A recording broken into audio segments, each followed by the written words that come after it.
does perfect even mean? Is there even such a thing? Ooh, can we switch up all the rules and imagine a utopia? Darling, I'm just so fed up with these expectations. They keep weighing me down. My heart is begging me to get the hell out of my head. I'm gonna live inside the upside down for a minute and pretend, honey, I'm a perfect 10. Whoa, whoa, honey, I'm a perfect 10. Whoa, whoa, and if I say it enough, it gets ingrained in my head, and I start to see, honey, I'm a perfect 10. Honey, I'm a perfect 10. Whoa, honey, I'm a perfect 10. Honey, I'm a, yeah. Yeah, I've discussed it with myself, and I'm disgusted with the way we're told to have a certain face, a certain weight, because we aren't pixels on a screen. No, we're human, we breathe. Every single thing we see curated, it's overrated. These expectations, they keep weighing me down. My heart is begging me to get the hell out of my head. I'm gonna live inside the upside down for a minute and pretend, honey, I'm a perfect 10. Whoa, honey, I'm a perfect 10. Whoa, and if I say it enough, it gets ingrained in my head, and I start to think, honey, I'm a perfect 10. Honey, I'm a perfect 10. Whoa, honey, I'm a perfect 10. Honey, I'm a, yeah.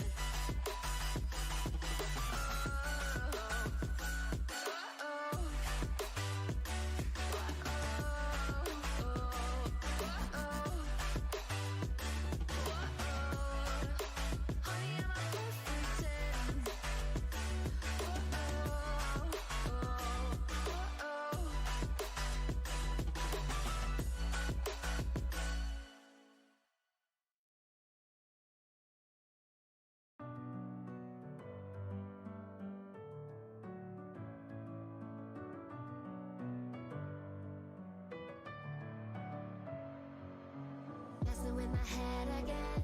You had your heart set on me, but these feels, they come and go, and they come so easily. Tell me what it is about you that I can't forget, but you're breaking down my walls again, just to set me free.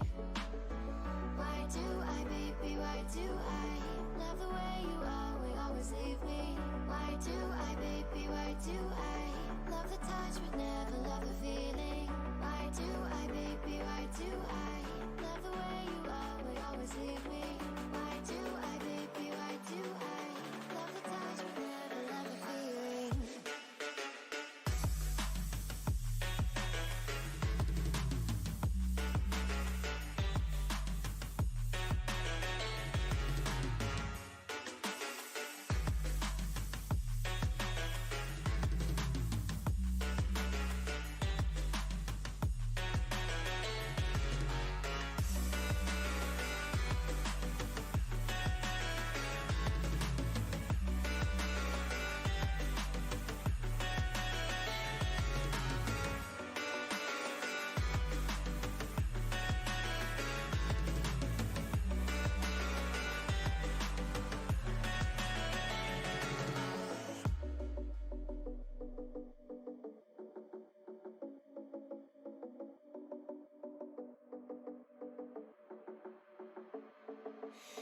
staying up when I go out. You gotta know I'm all yours. But when I say what's that about, you start slurring your words. Tell me why you have to seem so distant when I'm holding you. Your fingertips are drifting away, and I fucking love how it hurts. Why do I, baby, why do I love the way you always leave me? Why do I, baby, why do I love the touch but never love the feeling? Why do I, baby, why do I love the way you always leave me? Why do I, baby, why do I love the touch but never love the feeling? Why do I, baby, why do I? Why do I, baby, why do I? Why do I, baby, why do I love the touch but never love the feeling?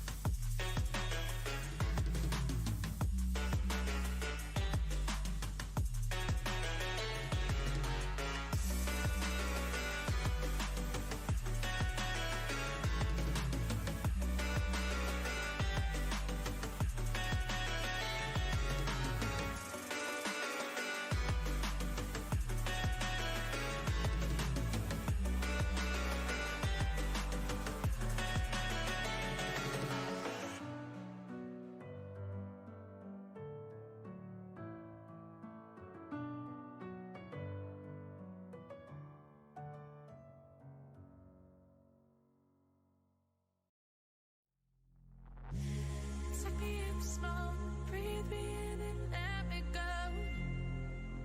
Filling the lungs inside you, and the blackened eyes make my way into your mind. Just to know what you knew, restless every time we.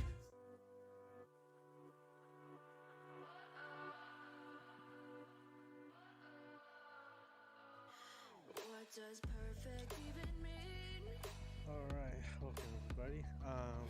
This is Rob casting right now. Sorry we're late on the drafts. I will be solo casting, at least maybe just for temporary. Trying to see if I can pull some real quick pollers and Expectations, they keep weighing me down. My heart is begging me to get the But in the meantime, so we're in the draft phase again. Sorry about putting it up there. So we got the first 6 bands. Looks like we have Vipers on red and then not Zeus. Looks like Zeus and Yoni, Aurelia, Thresh, while Vipers are found Gangplank, And if I say it enough, it gets ingrained in my head, and I start to see. Honey, I'm a perfect 10. Honey, I'm a perfect 10. Oh, there it is. Alright, we are live actually, so Honey, I'm a perfect 10. yeah, I want to pick that right now. Yeah, I've discussed it with myself, and I'm disgusted with the way we're told to have a certain face, a certain weight before. So, yeah, so I know you're a little late, but let's see what bands are actually. The picks are coming through, and we have Evolution.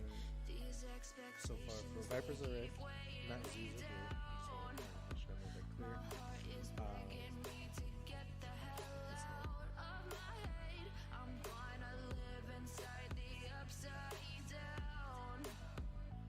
trying to make that clear. This stream is on the screen. There we go. Alright, now you can see. Oh man. But anyway, yeah, so Diego's first picks for that series, and then Revolution Braum picked up on Vipers. I haven't seen Braum in a while.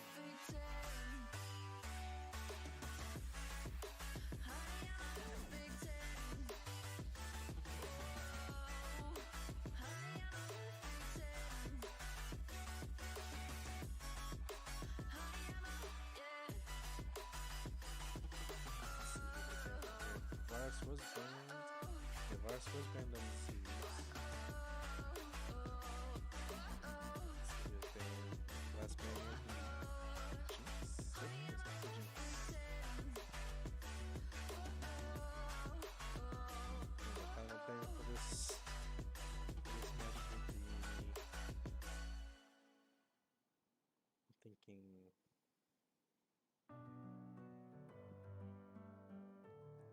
Actually, I don't know what I'm thinking, to be honest.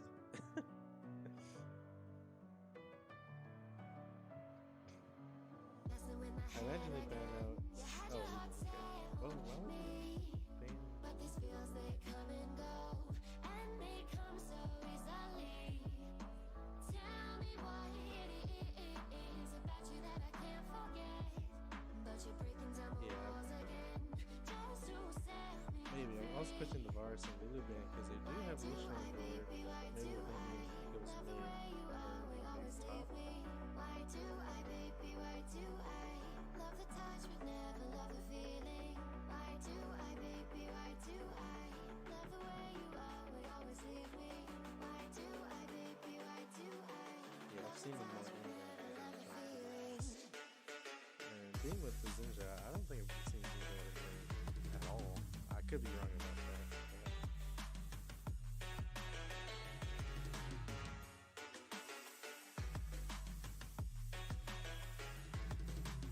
The Callisto.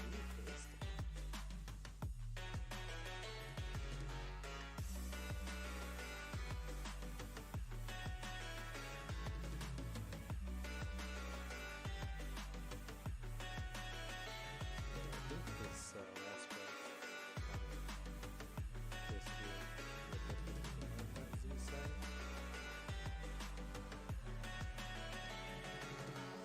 Oh yeah, so if you're just joining us, Vipers are red, and then Zoos are blue. Not Zoos are blue. Yeah, it's regular champions team. Staying up when Maestros are playing as well. you They're gotta know playing I'm all yours. a team But that when I say what's that I about, forgot. you start slurring your words. Tell me why you have to seem so distant when I'm holding you. Your fingertips are drifting away, and I fucking love how it hurts. Why do I, baby, why do I love the way you are, we always Yeah. leave me? Why do Oriana's I, definitely baby, why do not much of a I comfort pick for love the ZT, but it's touch pick. but never love the feeling? You'll go with it because it does run up also on the word. That's probably all of it. I was surprised they didn't go Colin though. I think Colin fit here. Just kind of looking at it. Switch over to the client drafts. Feeling.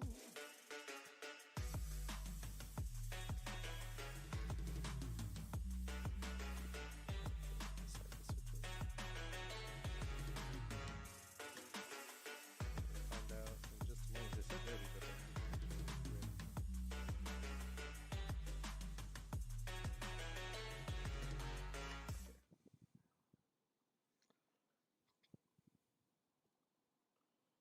Okay, let me fix the stream for you. All right, there you go. So now we'll see where everyone is going. We know for sure Zinja is going to be the jungle. Most likely Lee Sin top. And then on the side of Zeus, who was the last pick? I already forgot. Yeah, there we go. Bollywood jungle.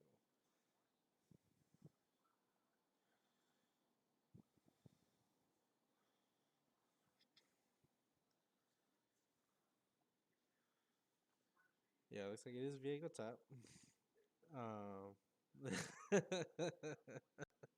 Viego will be top. We'll have Volley in the jungle. Lee Sin will be top, which I kind of assume we knew Zinjao was going to be in the jungle.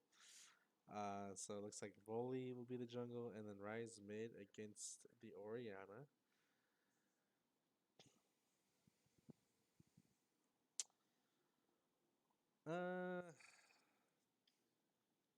I'm gonna be a little biased and say Zeus because I'm a Volley Bear main. But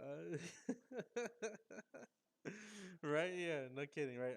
But I will say I kind of like zoos in general because they do have a good mixture of early and late game scaling with the Rise especially. Because even let's say, for example, Volibear or whoever else, Callisto starts falling off, you still have to worry about the Rise. Especially going past 15, 20 minutes, he will get pretty scary, especially if it gets fed early.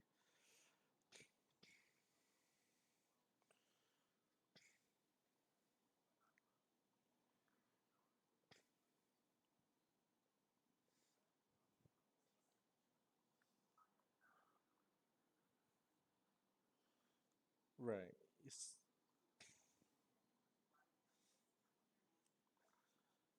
Yeah, I imagine Vipers look to play early and try and win early. I wouldn't be surprised if they force some early fights. We kind of saw it during their match against Conviction.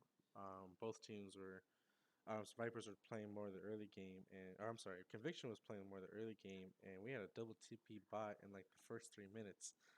Maybe Vipers do something of the same. So yeah, so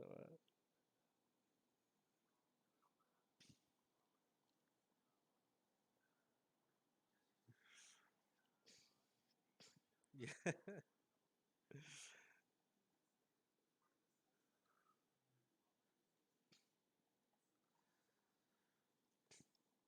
Yeah, I definitely agree with that. Especially when you have a Leona roaming, who can roam pretty well mid top.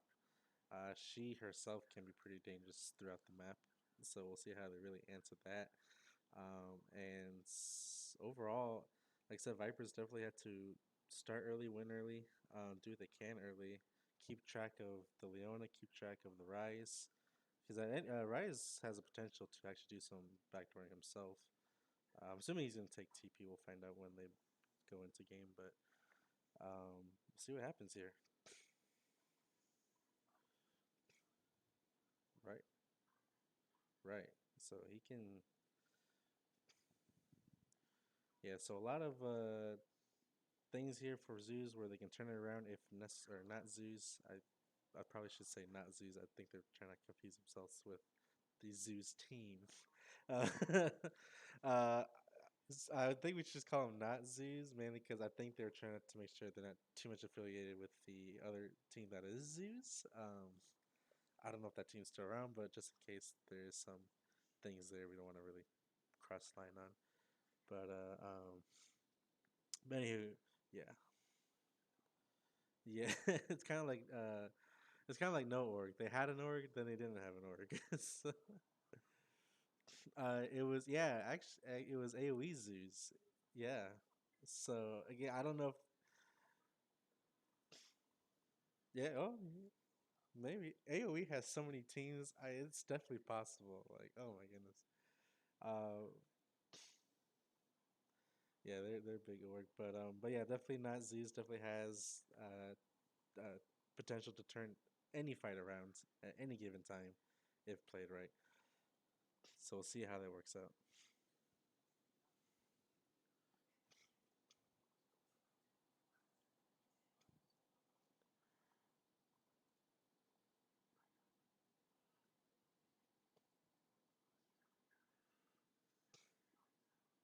I agree with that.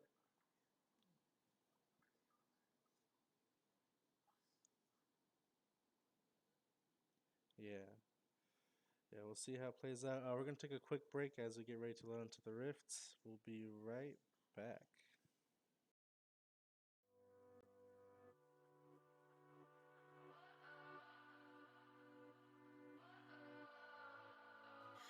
What does perfect even mean? Is there even such a thing?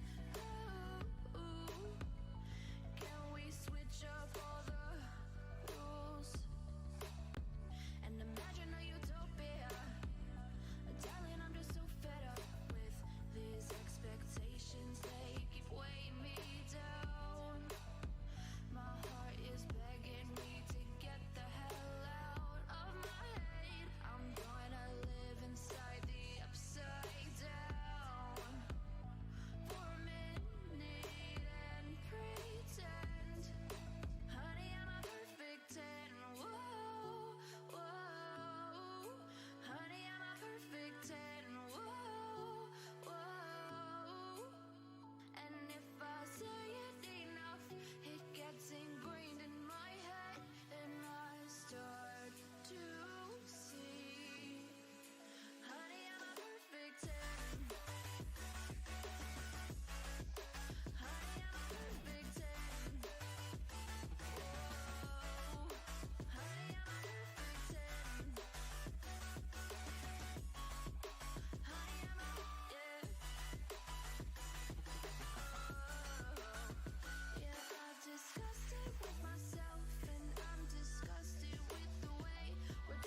expectations.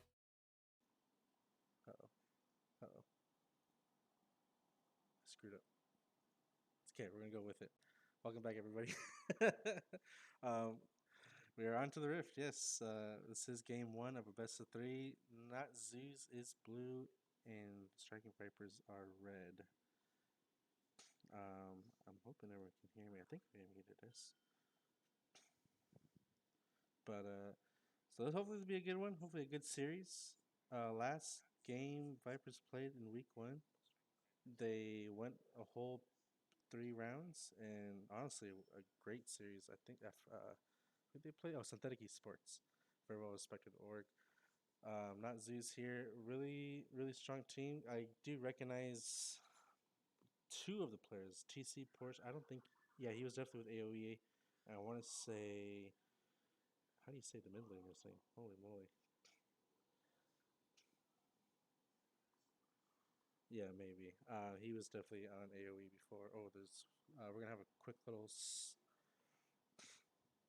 Right. We're gonna have a quick little pause in the stream for a second. I gotta put something up for Unified Premiere. Okay, we're good. But yeah, so those two were definitely. Also recognize Perry, but I don't think he was on AOE. I think he was on a different team. But yeah. Oh, so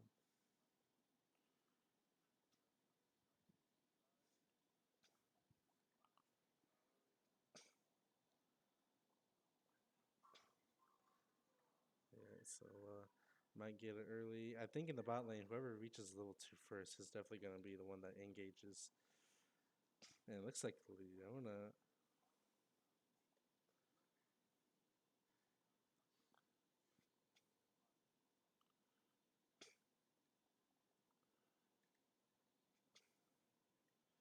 Yeah,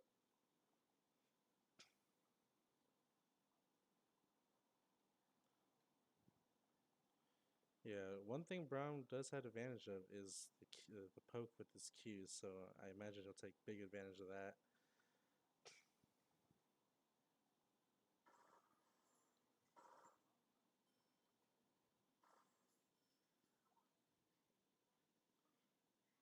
Ooh, yeah, yeah. So far Viper's doing well in the bot lane. They have the advantage.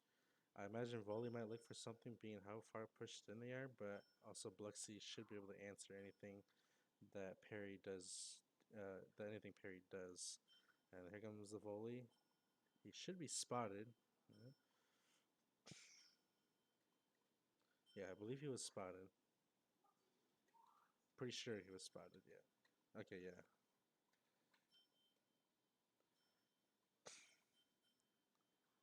Yeah. Well done there. They were well aware of the situation. I'm pretty sure they had. Uh, I'm pretty sure they had the same plan, so they figured Volley would be looking early there. So well played.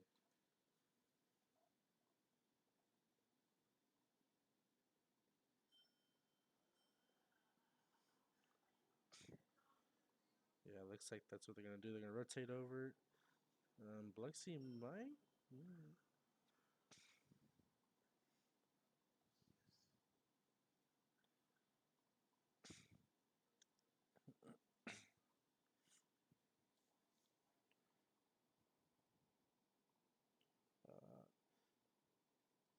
Uh, sorry. Yeah, I think so. He should be able. Oh, yep. Well, we'll flash and Bluxy will flash after. Well done. And I think they'll be able to take some. I don't think there was any camps up. Otherwise, I'm sure they would have taken some camps. But Bluxy will get the first blood kill. ZMT with an assist. So far, so good for Striking Vipers. Exactly what they needed to do. They needed to play early, win early, and so far, that's exactly what's happening. And this Callisto just taking more shots.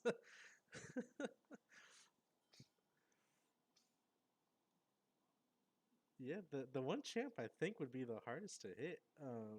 Being no kidding, it's really surprising. Uh, I'm I'm no. Yeah, Viego's gonna go into Lee Sin, and he's gonna win the trade. Here comes Bluxy right now. Looks like they're gonna. Yep. I believe Buxy was spotted.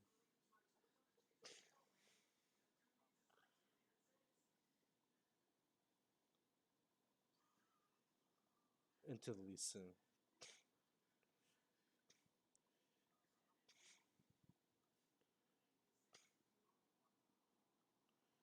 Yeah.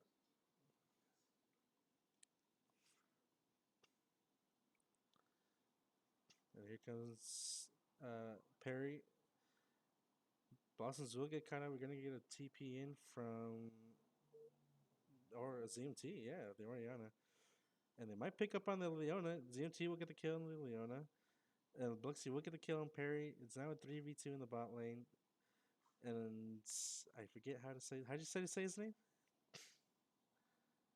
Ziramaga. Yeah, he will TP in. ZMT's not done. He's gonna pick up a double kill. What an old player from the Oriana. He hit both of them. Holy moly! Yeah, ZMT playing that perfectly. I thought was gonna back away. He chose to keep on going and lands the ult on the from the Oriana and gets a double kill. That's 3 kills for him. Cause he had also picked up the kill on the Leona earlier. Or yeah, the Leona earlier. So he's gonna have a nice lead on himself.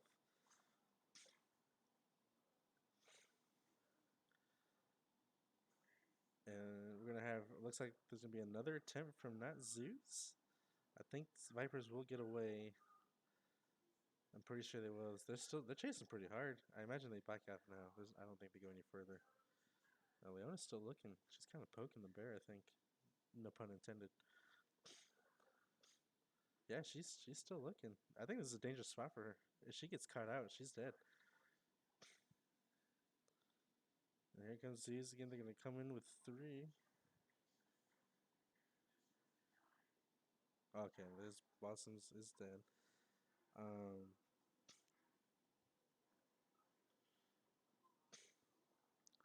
yeah, she did, but I don't know if it was really worth it all. I mean, you pick up this kill.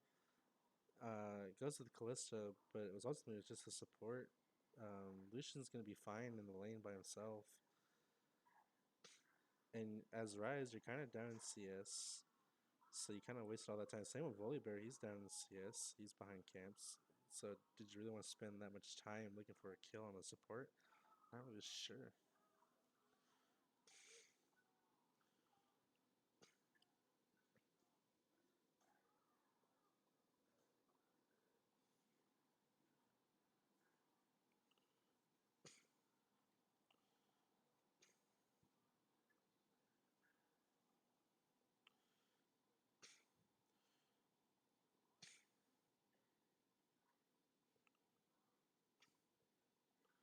Yeah, definitely. And Drag is still up.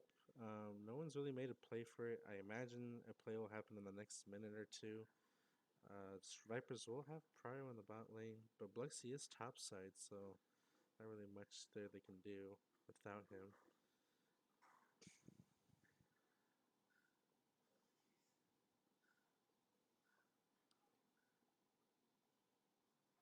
And I think it will work. And will Vipers escape? Looks like Vipers escape. No one will go down. Health bars are low, but no one is there to really react. Rise is still in the mid lane. Um, yeah,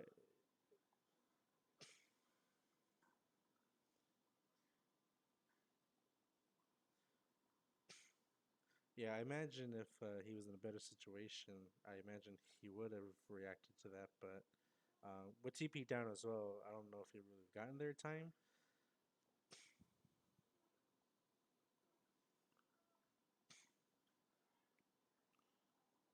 And here comes a calling, and Kalista will go down. She took almost every shot. And we're gonna have another 3v2 situation down here, but the Kalista is out. Last Dance. Last Dance will get a double kill. Blossom's looking to escape. I don't think he will. ZMT is here. I don't know if they want to really fight with ZMT around. Bluxy Yeah, Bluxy. Here they go. And yeah, not Zeus. Just kind of really playing it sloppy a little bit. They should have just taken the kill and left. I think I know Bluxy was in their. I'm sorry, Blossoms was in their jungle, but you had ZMT around and Bluxy. Oh, we're gonna have another fight.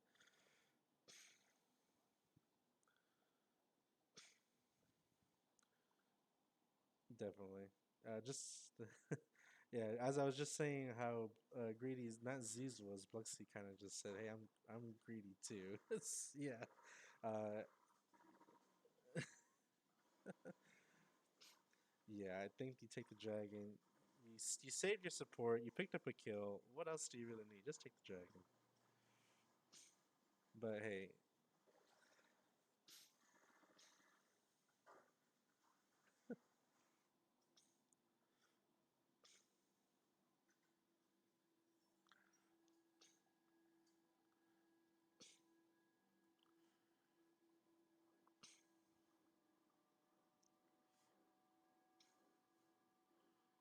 yeah.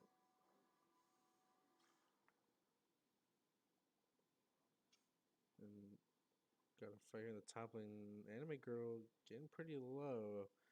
Didn't really do much damage to the Viego. So it's kind of a rough run for him.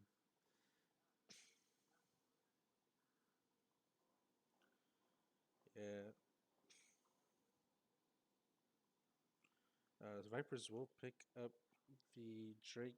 I was just kind of going to mention that. I was surprised Zeus didn't actually go for the Drake after killing Bluxy. That would have been up a jungler and a smite. And they had their bot lane there, so I'm kind of surprised they themselves didn't turn on to the dragon. But instead, Vipers pick it up despite having really nothing for them at the moment. And we're have a 3v3 again. Bot lane is just having a field day down here. As oh, and here comes the Rise. Put himself in a bad spot, and we're gonna get TP in and ZMT. All five Viper members are down here. It's a 5v3 or 5v3 now. It was a 5v4. Rise with the TP. He put himself in a very awkward situation. Uh, he put himself in front of the team for one. Two, he put himself next to two of the Vipers players. Yeah, it was not really sure if that was the call he really wanted.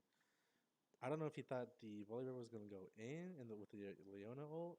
I don't know. It seemed awkward for him.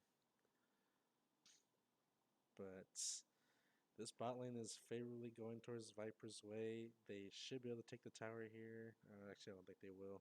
They do get a couple plates though from the Rift Heralds. Uh, I believe he did.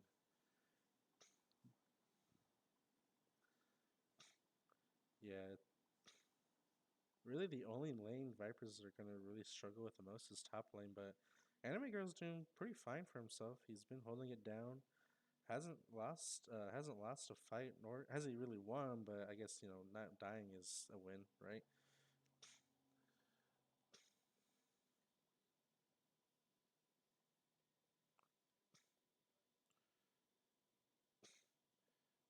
Yeah, so yeah, Anime Girl doing his part that he needs to do, relying on his teammates, and they have not let him down.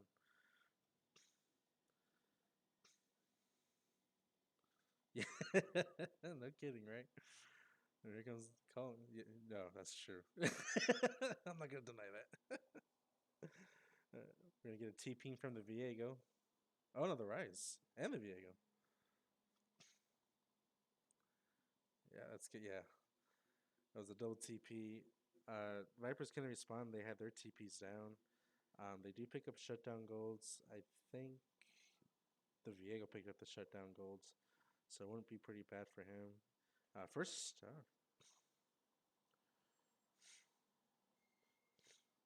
yeah, the both towers go down. Yeah, two towers for one. I mean, they miss out on the first tower gold, but they got two towers. I still think that's a pretty even trade.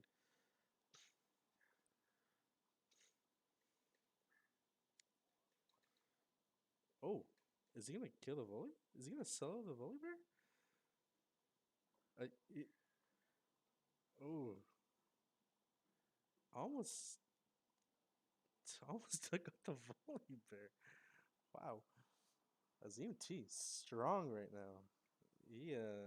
He's definitely not one you want to mess with. If they can keep him alive during these fights, they're gonna have a very good time in this game. They already are, actually. Even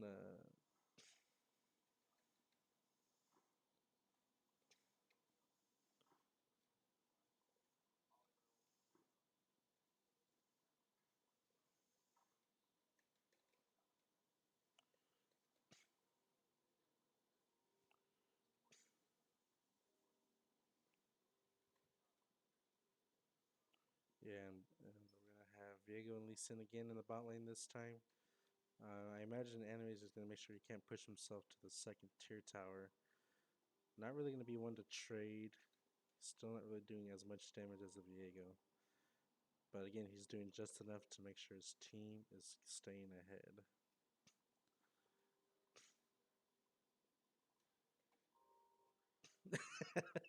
I just noticed that as well. I oh man.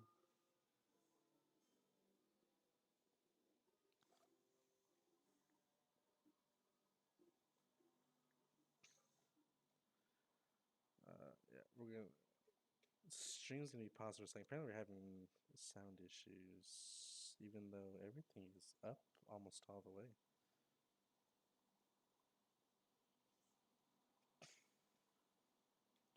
Okay, hopefully that fixed it.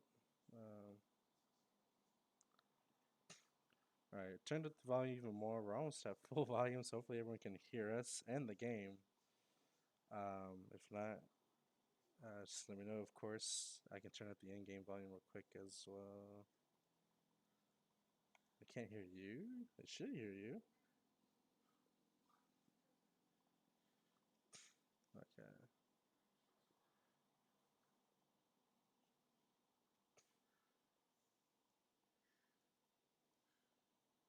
Okay.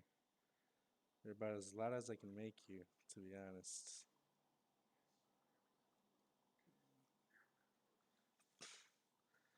Uh,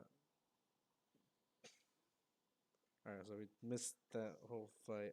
Apologize, but like I said, Polar's as loud as I can really make him. Hopefully you can hear him now. But Zeus will pick up 2 kills. Rise bot lane pretty much goes down. The G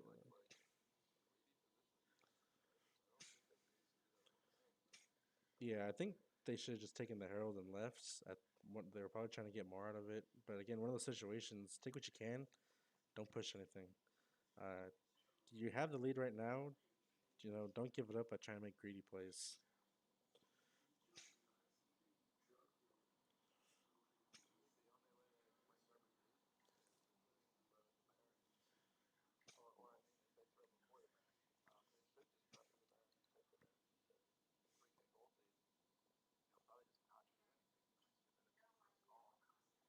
And it will be a Cloud Soul. Um, Baron is up in a minute 30. I imagine Vipers will look to set up here. They do have the lane advantages. Maybe not so much top, but they can push that out easily if need be. Calista playing a little risky there. She is alone, so she's got to be careful.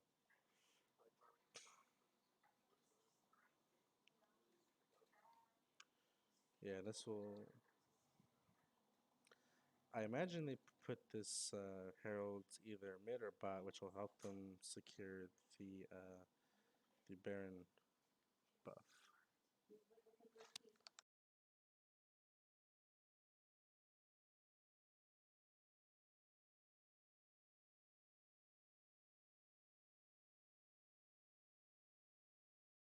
Okay.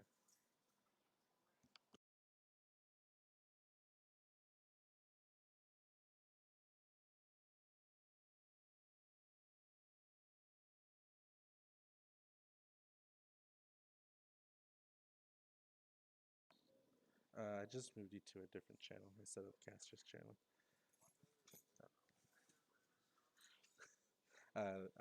It should now. You're in one of our community chats, so if there was any restrictions, you shouldn't have it now.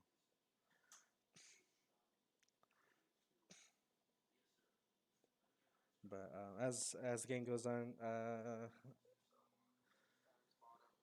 yeah, Baron just spawns. Cloud is up in about a minute 40. The Cullen coming.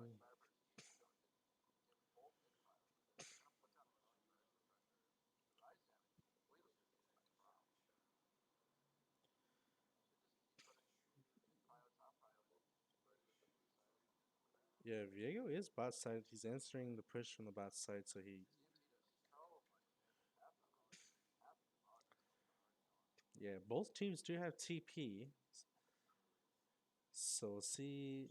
I'm assuming that's how Zeus will have to answer if they do go for a Baron play, but they really don't have vision in the Baron pit, so I don't know if they really can do anything if they turn for the Baron. And in the situations Vipers are now, I believe they will win the 5v5 as long as the Oriana keeps himself, or ZMT keeps himself alive.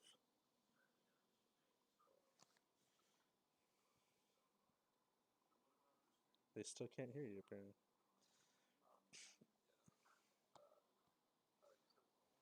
Yeah. Really? Okay. Yeah.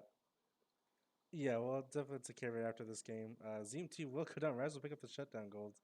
That'll be his first kill. I think ZMT should just look to escape.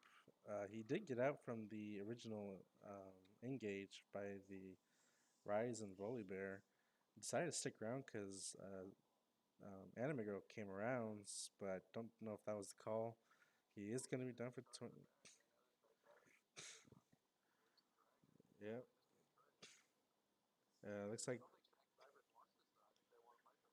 ZMT does have teleport up, so he can TP in, but I don't think it'll be a matter because the Baron might go down. Here we go, 5v5 situation. Lucian will take out the Leona. Volibear will pick up the Baron, and as here comes ZMT, who's basically who they need for the fight. He does most of their damage, and it will be a ace coming from the side of Striking Vipers. Wow. They don't pick up Baron, but they pick up the ace and at least inhib. I don't know if they'll be able to end, but they'll pick up the inhib at least.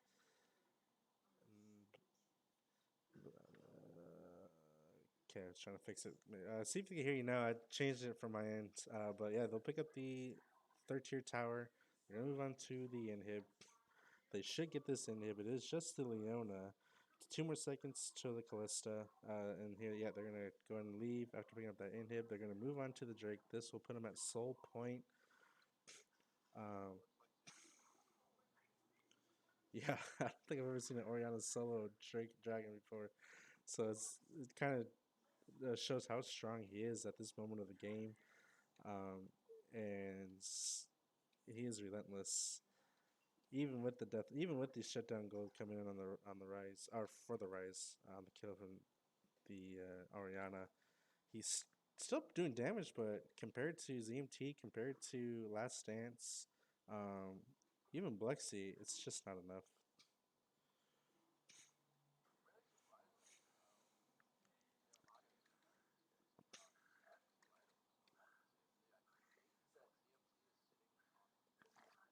Let's see. Yeah, he's sitting on 2K right now. So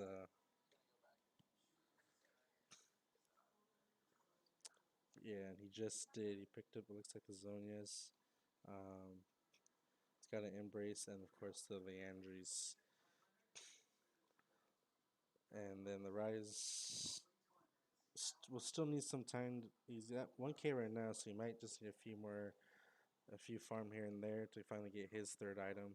So he's somewhat keeping on pace, but at the same time, when it comes to these fights, he's still an item down, unless he goes back now. But they're gonna look to siege top lane, so he can't really recall and get an item when he wants. They're gonna have to try and slow the push here.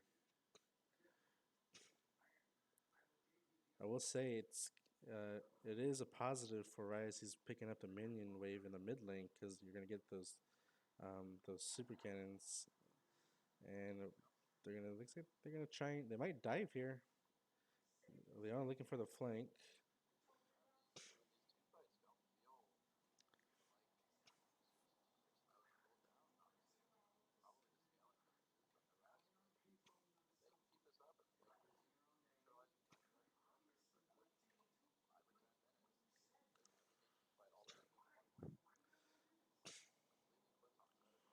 Yeah, the thing right now for Viper's going. Ooh, here comes the ultimate from the Oriana, and Last Dance will pick up the kill on Callista. They will get the tower.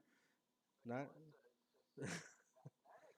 she she ha- yeah, she has the ability to avoid all these skill shots, and it's like she's refusing to. It just makes no sense. They're gonna get this tower as well.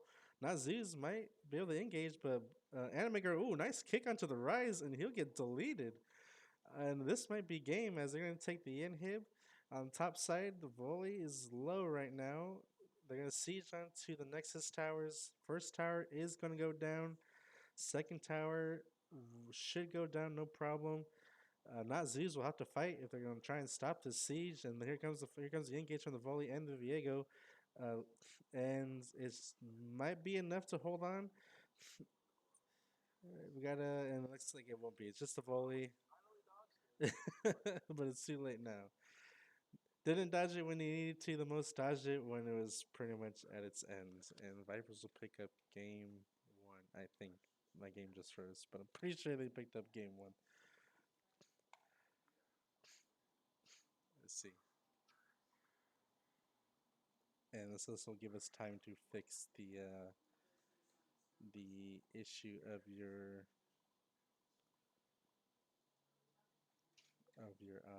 sounds. Going actually, can they hear you now?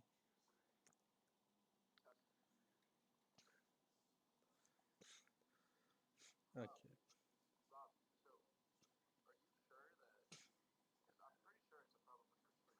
I'm think so too. Actually, now I'm looking at it. It's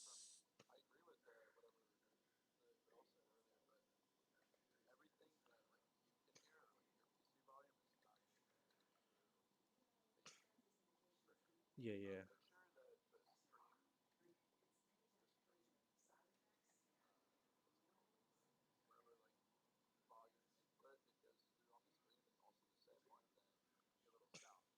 Right, right. I'm trying to do that right now. No, yeah. Yeah. Actually, I know. So I'm gonna take a quick. I'm gonna put us at intermission while I fix this issue. As I can see that it's not working. So be right back, guys.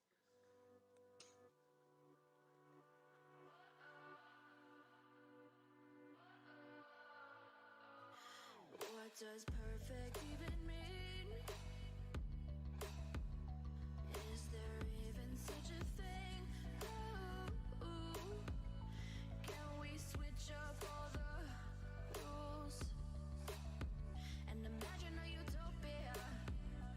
Darling, I'm just so fed up with these expectations. They keep weighing me down. My heart is begging me to get the hell out of my head. Does it usually work when you have another person casting? Oh, they can hear me. Yep.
You gotta know I'm all yours.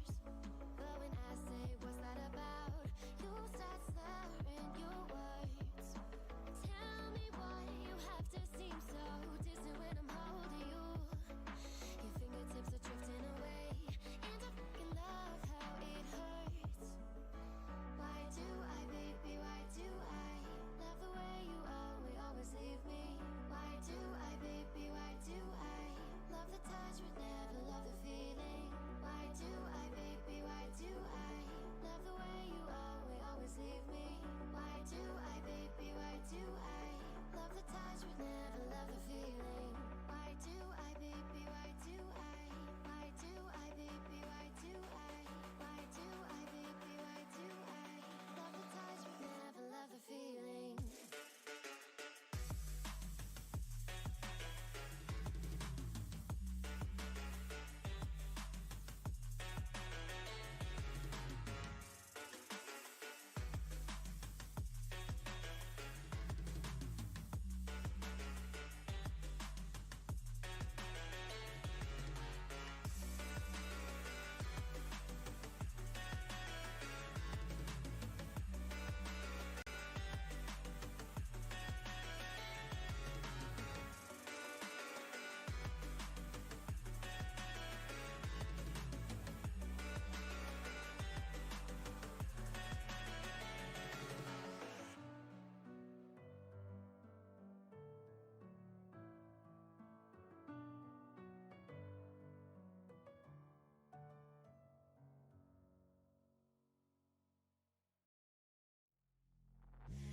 Suck me in slow, breathe me in and let me go. Filling the lungs inside you, and the blackened eyes make my way into your mind. Just to know what you knew. Restless every time we start locking eyes. Lost control. Oh, it's paradise with honesty, but I'm in the dead of the night.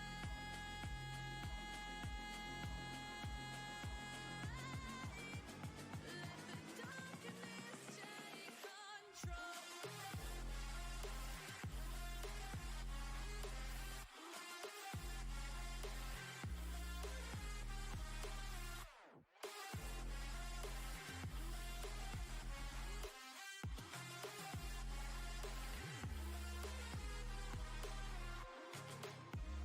Let the darkness take control.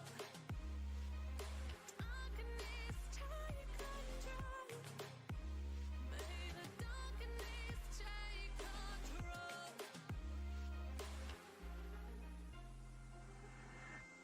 Suck me in slow, breathe me in and let me go.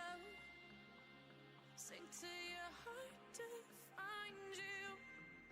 Open up your eyes till you're blinded by the lies, so you can see what you do.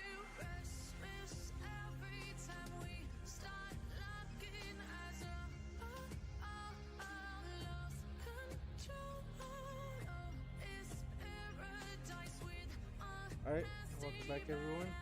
We are going to move into the draft phase. Hopefully you can hear Polar now. I believe that they can hear me now. I believe so. It says They can. Yeah. Hello. Alright. Can they hear me? I was talking all last game, and someone said in the chat, we can't hear the other person talking. And my heart kind of sank. I was like, damn. Yeah, All this work. Just nothing. So basically I was talking to myself. Yeah. Look like a complete lunatic. Just imagine that this stream's like, who's Rob talking to right now? Oh my god. He's going insane. Someone needs to take over. Striking Vipers are blue right now. Yes, Striking Vipers are blue, Nazis are red. So Looks like they have switched don't sides. want the B1s in Zhao, which is kind of surprising in my opinion. ZMT is being really targeted here, by the way, with the Yone Irelia bans coming through. And the Viego. They didn't ban Oriana though. I mean, they're scared of this guy. He played insane last game. Put the Vipers on his back. see what the first pick is. I thought it would have been the Might be a Xin Zhao Gwen. again. It's but the they banned Lucian. the Xin Zhao. Okay. Wonder if- I surprised wonder if by both teams are going to run it back. I'm surprised too. So Striking Vipers that's probably going to go to the bot lane. They're probably going to play heavy bot side again. Early game jungler, right with the Braum.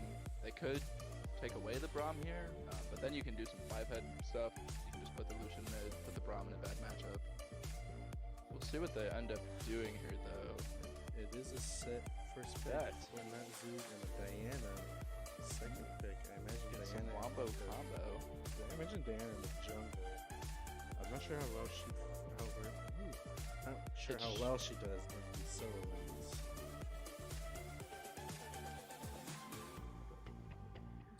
The Braum is still available. I wonder if they'll pick it up. I wonder if they're maybe looking to flex Lucian. It is an Olaf. Yeah, it is an Olaf. Second pick, so it is a jungle. I'm kind of wondering maybe Lucian's going to be flex pick to like mid or top. I don't think that you want a double AD mid jungle. I don't think that Lucian Olaf is like that great of a combo, so I mean there's no CC in there at all. I think that'll be Lucian bot then, and I'm pretty sure that Zeus will pick up on that. They'll pick up that it's not a good mid jungle. And the Mundo coming in, you'd love to see it. We're on the new patch, right? Yes, this is the new patch. So you have the changes made to Mundo. Also the changes made to the Stride Breaker. That's gonna feel that a little bit. Yeah, so I'm trying to recall if Anime Girl has played Mundo before. I think he played him in week 1. And A lot of people are picking up this champion. A lot of top laners. I've seen him a lot in LCK. Just played in LEC earlier today. Well, when you have a champ who just doesn't basically die, why wouldn't you take him, right? Yeah, that's a great point, Rob. Senna gonna be banned away from the Striking Vipers. Yep, Tristana was picked up. Yeah, so the Zeus is definitely picking up on this Lucian. Oh, I guess they think that it's Lucian mid if they're banning Senna. There is still a lot of flex potential though, so you really don't know where it's gonna go. Kind of a weird team comp, honestly, coming out from the Striking Viper side. They still have 0 CC, which I think is very strange. It's more of a run at you comp, but at some time you still need to slow him down, Yeah. right? I mean, you're running into a set Diana though. I mean, Do you really want to do that? I think that the Olaf Mundo is actually really, really smart because the set Diana damage is going to be almost completely mitigated. Those champs just will ignore Diana. Ult. And the Trundle. Alright, so Striking Viper says we're not gonna die, and Zeus says neither are we. We're gonna pick up the Trundle. Who has the bigger potential in that dying? Yeah, that's a situation? top Trundle, and that is a mid set. It actually could be a set support. Oh, It- you know, I didn't Actually, think of that. it actually could be a Mundo support too. Mundo support has been rising in priority as well. That's why they banned the Senna, actually, is because Senna Mundo is become a Ezreal strong is picked lane. up, so Lucian is going mid. That's what that means, right? Ezreal's Yeah, going I mean, mid. I think that they just put the Tristana into the Lucian. Oh wait, no, I think Lucian wins that. I think they have to put the Tristana bot now into the Ezreal. But that's bad too. I think that Striking Vipers are definitely winning this draft. My only problem with it is they have 0 CC. What, they have CC now. They're gonna pick up. What it's a zillion. What is that? Where's Nautilus or Leona? It's not the. I mean, Leona's yeah, banned. I was just gonna say it's not the CC you'll get from those two, but it's some CC. But you got. I think it's harder Zeus to learn. Zeus says we're also not gonna die, and Striking Viper says no, we're really not gonna die. We're gonna have 2 lives. We're gonna pick up the zillion. Yeah, all you needed was the. This is a weird draft. All you needed was Sion. Oh, Kaisa. Oh wow! So they're gonna put the Tristana into the Lucian. I think that Lucian is a counter to Tristana. I'm gonna have to check that. I don't actually know. I'm gonna bring someone else in real quick. He actually wanted to cast. I think he wanted to get me casting for a bit. In 1 second.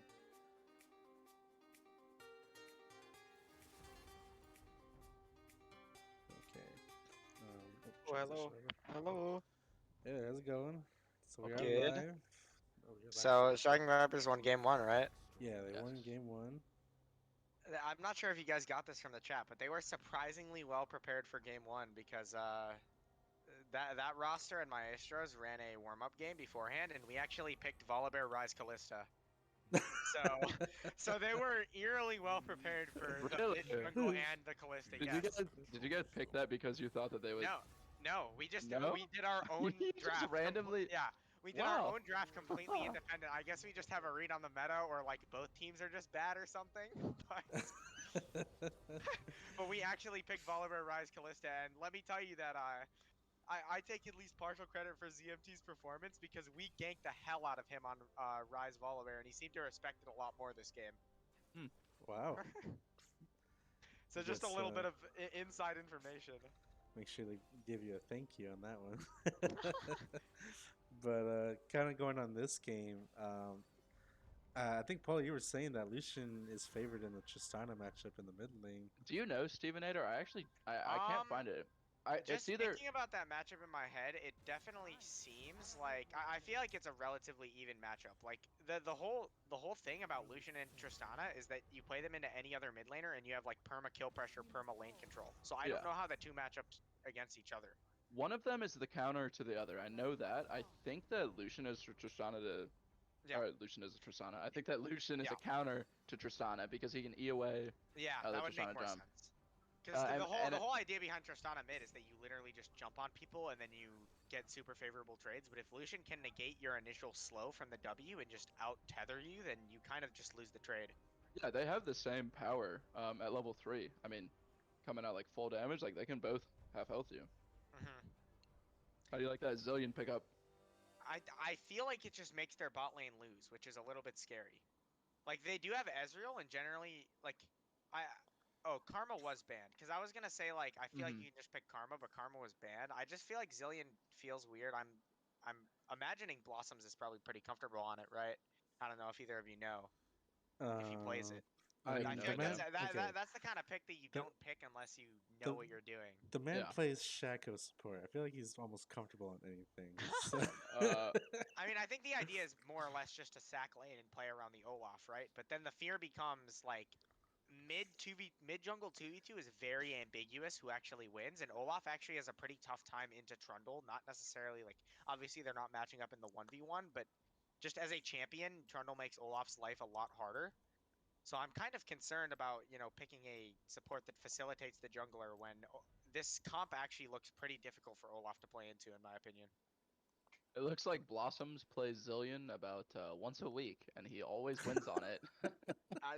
Hey, I mean, maybe this is the one time a week then. I'm looking through his ranked matches for right now. I don't see a loss on Zillion. Damn. yeah. He seems comfortable on it. He plays well on it. I think that it's actually really strong right now, unironically. Yeah. So again, like my concern is that you're picking the Zillion. It feels like for the Olaf, and I've played a lot of Zillion mid, and I've done like Zillion Olaf mid jungle before. But the problem is that when Zillion is kept in support, unless Ezreal can avoid getting dove by Kai'Sa Set, which is easier said than done, but he is Ezreal, then you find it a lot harder to actually coordinate that Zillion with Olaf to get Olaf a lead early. And I think unless Olaf actually starts 1-0 or 2-0, it's kind of hard for him to play out these fights very confidently. Oh, extremely. The Trundle is going to take all of his stats, and he's going to do a lot of damage to the Olaf. The Trundle was actually really smart. I mean, I honestly disagree, though. I still think... I mean, we have the pillar, too. I mean, that's the classic Olaf counter. You would put the J4 in there and just put him in jail, essentially. But if Trundle isn't there, I see Olaf running through Diana set. I think that just the Tristana Kai'Sa damage might be too much for him, but we're just gonna see. Yeah, I was gonna ask, whose comp do you think is stronger at like 30 minutes into the game, assuming it's dead even? Because it's actually pretty close. That's so hard. Both comps have double ADC, right? Before you would be inclined to say that like Lucian is the least hard scaling ADC, but I feel like his identity is kind of shifted away. Yeah, with Krakenslayer, I mean, Krakenslayer is going to do work onto the Trundle. Given you do go Gale Force most games on Lucian mid, so we'll have to see what ZMT opts for. I would really like him to go Krakenslayer, just because I think that this... Actually, you know what? I don't even think this game's going to go late. I mean, really don't. It really depends on... I think it almost all hinges on the jungle matchup and how that leans in the early game. All right, Yeah, so we're definitely seeing different styles from both teams. all right, so real quick before we continue, I love the conversation, but we'll go to a quick break as I got to set up for the for the riff stuff. So we'll be right back, guys.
These expectations.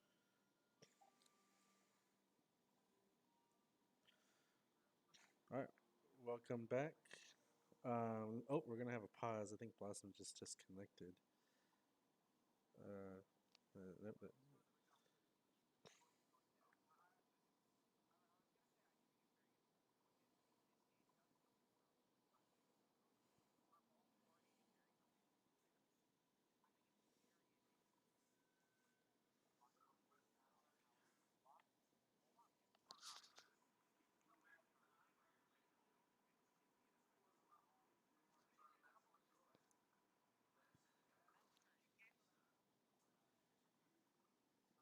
To ult. We'll have to see who blows up.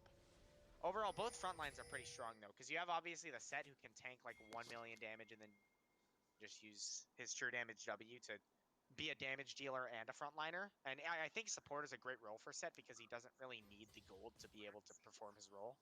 Oh, never mind. Game's over. Last Dance got mana flow proc, assuming he has it. And if he doesn't, then that's very unfortunate. He should. I think my says rules take it. It looks like Olaf is starting topside, which we'll see how that pans out for him because Diana is also starting topside. And just looking at the bot lanes at face value, I do not know who gets prio. My hunch is that Kai'Sa Set would get prio because Zillion doesn't really provide a whole lot of pressure until level 2. I disagree. You think so? I think that Zillion Ezreal gets pro. I mean, they have more stuff to hit the wave with. The Set doesn't want to walk up and hit the wave into Kai'Sa Zillion. He's gonna get a lot of poke damage taken on him. I mean, that's usually like Yeah. the classic range first melee support. Whoever has the range support is gonna get prio. But I mean, you honestly don't know. And going back to the ambiguous thing that you were talking about, I really think it's just gonna be execution. I mean, it's whoever like. Whichever of these 4 ADCs plays the best in the team fight, I think that side's gonna win. And of course, that's only in the scenario that they make it to 25 minutes with a dead even game, which both of us think is pretty unlikely, right? Yeah. I Just mean, given how considering explosive last game game, one was, yeah, like it's not gonna happen. And it looks like Kai'Sa and Set have initial prio. Tristana's gonna jump onto Lucian here. She can't finish the last auto to do more damage, but What maybe I do was like wrong. from Lucian is that he took exhaust though, so Tristana's kill threat is very. Tristana infamously. Oh, There we have an all-in from the set, actually going to force out the Zilean flash, and that is almost always a positive trade from the set, even not taking into account how much damage everyone took. Set loves to get his flash on cooldown. You'll see almost every set support player just burn that flash level 2, even if the opening isn't all that great, because you love having Hex Flash. Especially considering he has Phase Rush, which means that he most likely took Nimbus Cloak in his runes, so Set just likes to sit in bushes, Hex Flash out of the bush, run at you with both Q and the Nimbus Cloak speed, and then just run straight up to you. Now Zilean is going to be a little better at dealing with that since he has such a high value slow, just able to be point and clicked on Set to kind of counteract that engage threat, but it is still something that's going to be scary now, especially considering that Zilean doesn't have Flash up and won't have ult for a few more levels. It looks like red side has the prio here. They're gonna... Oh, Kai'Sa's very greedy pathing. Yeah, They're gonna run her and down. Olaf is just going to chase her down. It looks like he's going to be scared off by the threat of Set and the Diana who was on the scuttle. And this actually does not bode well for Olaf because it looks like Diana will be able to pick up this scuttle and should just be able to run straight to the top scuttle. Yeah, that should not happen in the Olaf Diana matchup. I think he got scared away because Ziarmaga was quicker to rotate than ZMT was. Honestly. Diana's gonna walk through the mid lane here. Just go straight to the... We're gonna get a double scuttle. This is not good for Olaf. And this was I didn't say it quickly enough, but this was another one of my fears, is that working under the assumption, and there we see the exchange that I was talking about, where Set flashes forward and Zilean just slows him. Brutal. I wonder if that's why Blossom's picked it, because it's just a direct counter to the Set. I mean, what is he supposed to do without Flash? Set's whole champion identity is just running at people, and especially without the old Stridebreaker dash, right? That already hurt him bad enough with his ability to gap close with longer range champions, but having a champion with such a powerful slow as Zilean actually just makes it even harder for him post Stridebreaker nerfs. And I'm actually very surprised to see Anime Girl 2007 being up CS, about 10 CS already through this Trundle, considering Trundle should be, for all intents and purposes, a very hard counterpick to Mundo. I think later, yes. I think that Mundo right now, with his base Q damage, is like probably one of the highest in the games. He's definitely one of the strongest early laners, but I mean, yeah, it shouldn't be 10 CS. Yeah. So maybe going this back man is the wave or something. Going back to the thing you said, the point and click slow is also going to make it really hard for the Trundle to do anything in these team fights. They can literally just click this slow on him and run away, and he's useless. He does nothing. And it looks like now, post first back, like Tristana, for whatever reason, so this is like a mid lane fundamentals thing, and I'm not saying that however you pronounce this Tristana's name is not, you know, a master of the mid lane, but generally when you have a TP versus combat summoner advantage like he does right here, you want to be abusing that for an early reset so that you can actually get a favorable item advantage. But interestingly enough, despite how hard he got traded on early, Lucian is actually the one who has the item advantage in the lane right now, while Tristana has yet to reset and has yet to use that TP. And as a result, he kind of lost lane prio for a bit there. Not that, you know, the Striking Vipers were able to do anything with it, but it did get kind of scary, and it looks like she's probably going to take her reset, maybe get something like a Noon Quiver and a refillable potion here, depending on how much gold she has. Yeah, it should be exactly that, assuming he picks up the refill. There it is. And now that's a huge advantage in the mid lane for as long as Lucian ends up staying here. That's gonna give NZ a big advantage over them. And already the Tristana is just pushing that aggression with the item advantage. And Lucian actually has no stacks of refillable left, so Tristana can even take unfavorable trades and still come out ahead in this lane. And that's probably gonna end up giving NZ enough prio to just start up the Drake relatively uncontested if Tristana calls how low Lucian is and that he's resetting under tower right now.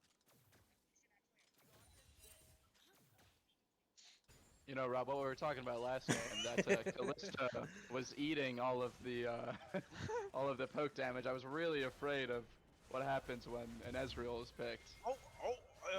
Does the dragon reset? Oh, man. Okay, we're fine. That was a little bit of a suspect smite from Fairy 1, but they were able to take it down regardless. Zilean's just gonna put some light pressure. Oh, the scuttle! Oh, the Last snipe! Dance gets it. What?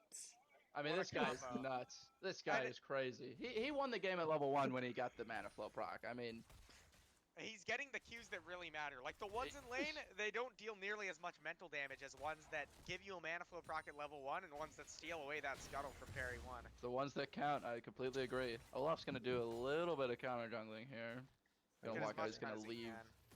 Oh, he's actually not going to take 2 of those small ones. I thought maybe he could do a fadeaway axe, but doesn't want to take the risk, especially considering Diana is level 6 and he's still sitting at level 5.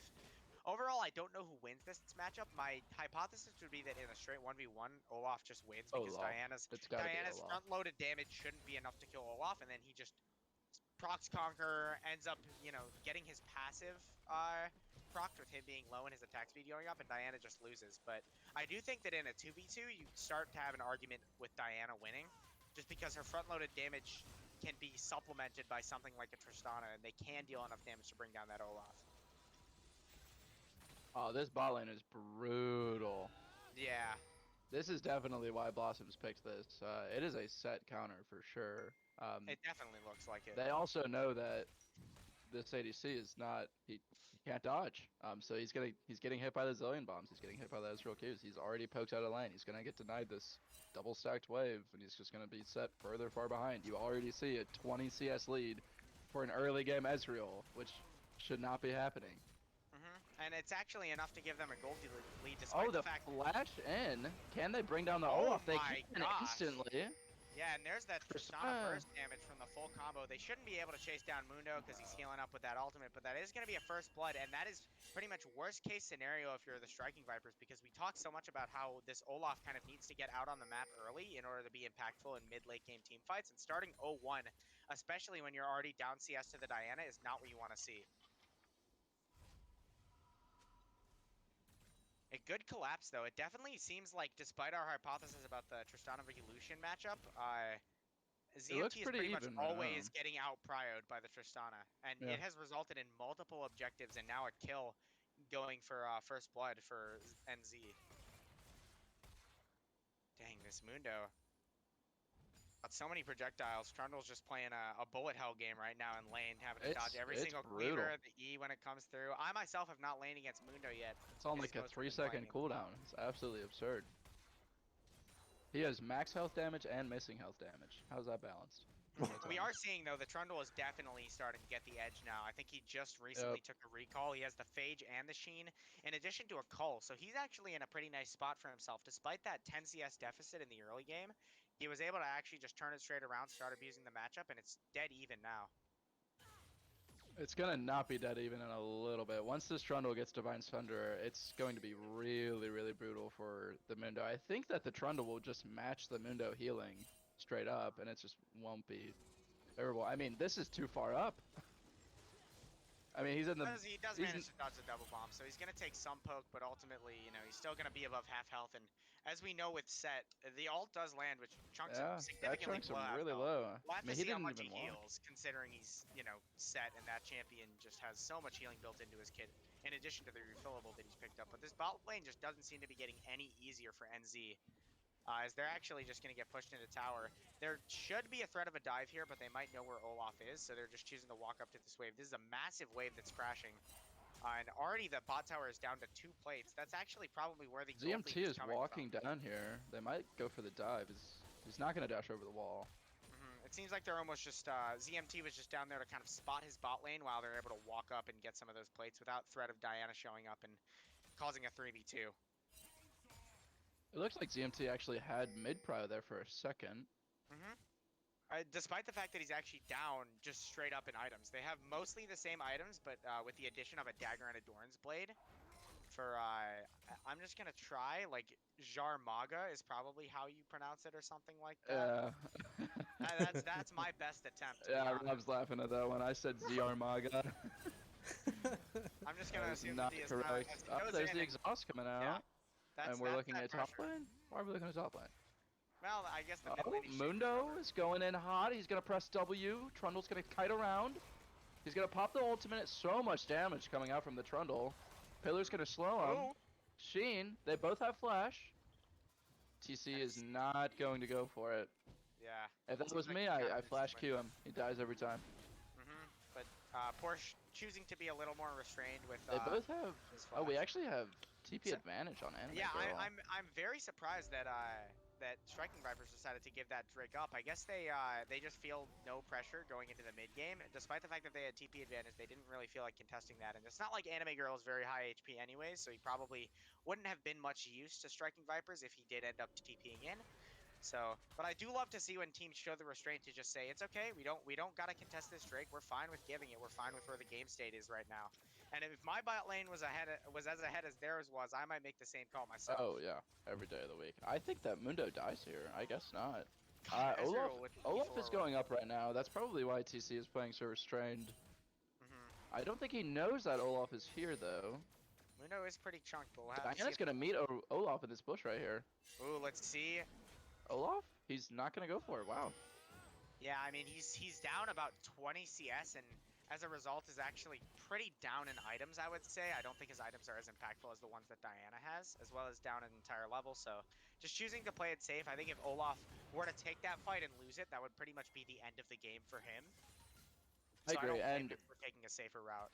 like you said earlier, he's very happy. Striking Vipers is very happy with how well their bot lane's doing. This tower's already gonna go down. They saw the Diana on the top side of the map, so this is just an easy pickup. And they are opting towards that Rift Herald. It looks like they won't be able to take it down and use it somewhere before the plates drop. But it is a nice proactive play that they can make on the opposite side of the map while their bot lane is already doing so well.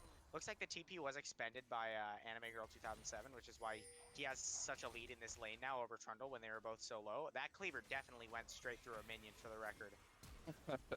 Oh, the Now they have flash 4 on the cleaver. top side. Flash for flash. Saying, anime fans saying, hey, if you're not going to flash me to trade, then I will. But now the set going in onto the Lucian. The Zilean ult has been expended just to make sure that Lucian stays alive. And it looks like Striking Vipers are just going to choose to disengage with the TP burned from Jarmaga on the Tristana. And despite the fact that they are both running at each other, this remains a 1-kill game. And Striking Vipers are just going to maintain their 1,000 gold lead that they have gotten from their bot lane without choosing to take that fight unnecessarily. Meanwhile, the Kai'Sa is just able to free farm up in the bot lane, but it looks like ZMT should be able to get down to that bot tower before any CS is lost, or any significant amount of CS is lost.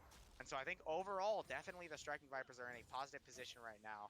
Oh, And we big might time. actually get the 25-minute clash that we were kind of expecting, where both teams are kind of farming side by side. There's no significant lead to either side unless you break it down into the individual positions, in which the Striking Vipers bot laner definitely has a lead. But overall, the game state is relatively balanced, and it's probably going to come down to, like you said, those mechanics in the first big skirmish or the first big team fight that happens, which we can, if nothing else, probably expect over this third dragon. Depending on how both sides play it, whether or not Diana can land a big ultimate, whether or not Porsche ults the right target and they single target burst that target down, it's probably going to determine a lot of how this mid game swings. Yeah, I agree. This Olaf is not going to be doing a lot, honestly, but the Ezreal is just going to do all of it. So I don't really think it's going to matter. Ooh. That's probably why. Draxler might be caught out as Lucian Gale forces forward. The W Haymaker is going to go off, but it is not going to be enough. ZMT just brings Jeez. Draxler down This to even the is kill. not having fun. Yeah, he is really not getting to play his champion right No, now. he's really not playing the Oh, game. and now a potential dive going onto the Kai'Sa. Ulti popped for Kai'Sa still has flash. the Zilean ultimate going down onto Olaf, saving him from the bomb, but Tristana picks up his kill regardless. Now is Olaf too overextended as we briefly pan to the top lane, but Diana is going in exhausted now, jumping on top of the Zilean, seeing if she can bring him down, but that is the second char they used. Now it does go on cooldown, and it looks like that is just going to simply end with a 1-0 in the favor of NC, as now the top laners are brawling as they have been all lane. And this Tristana is starting to get very scary with another kill under her belt.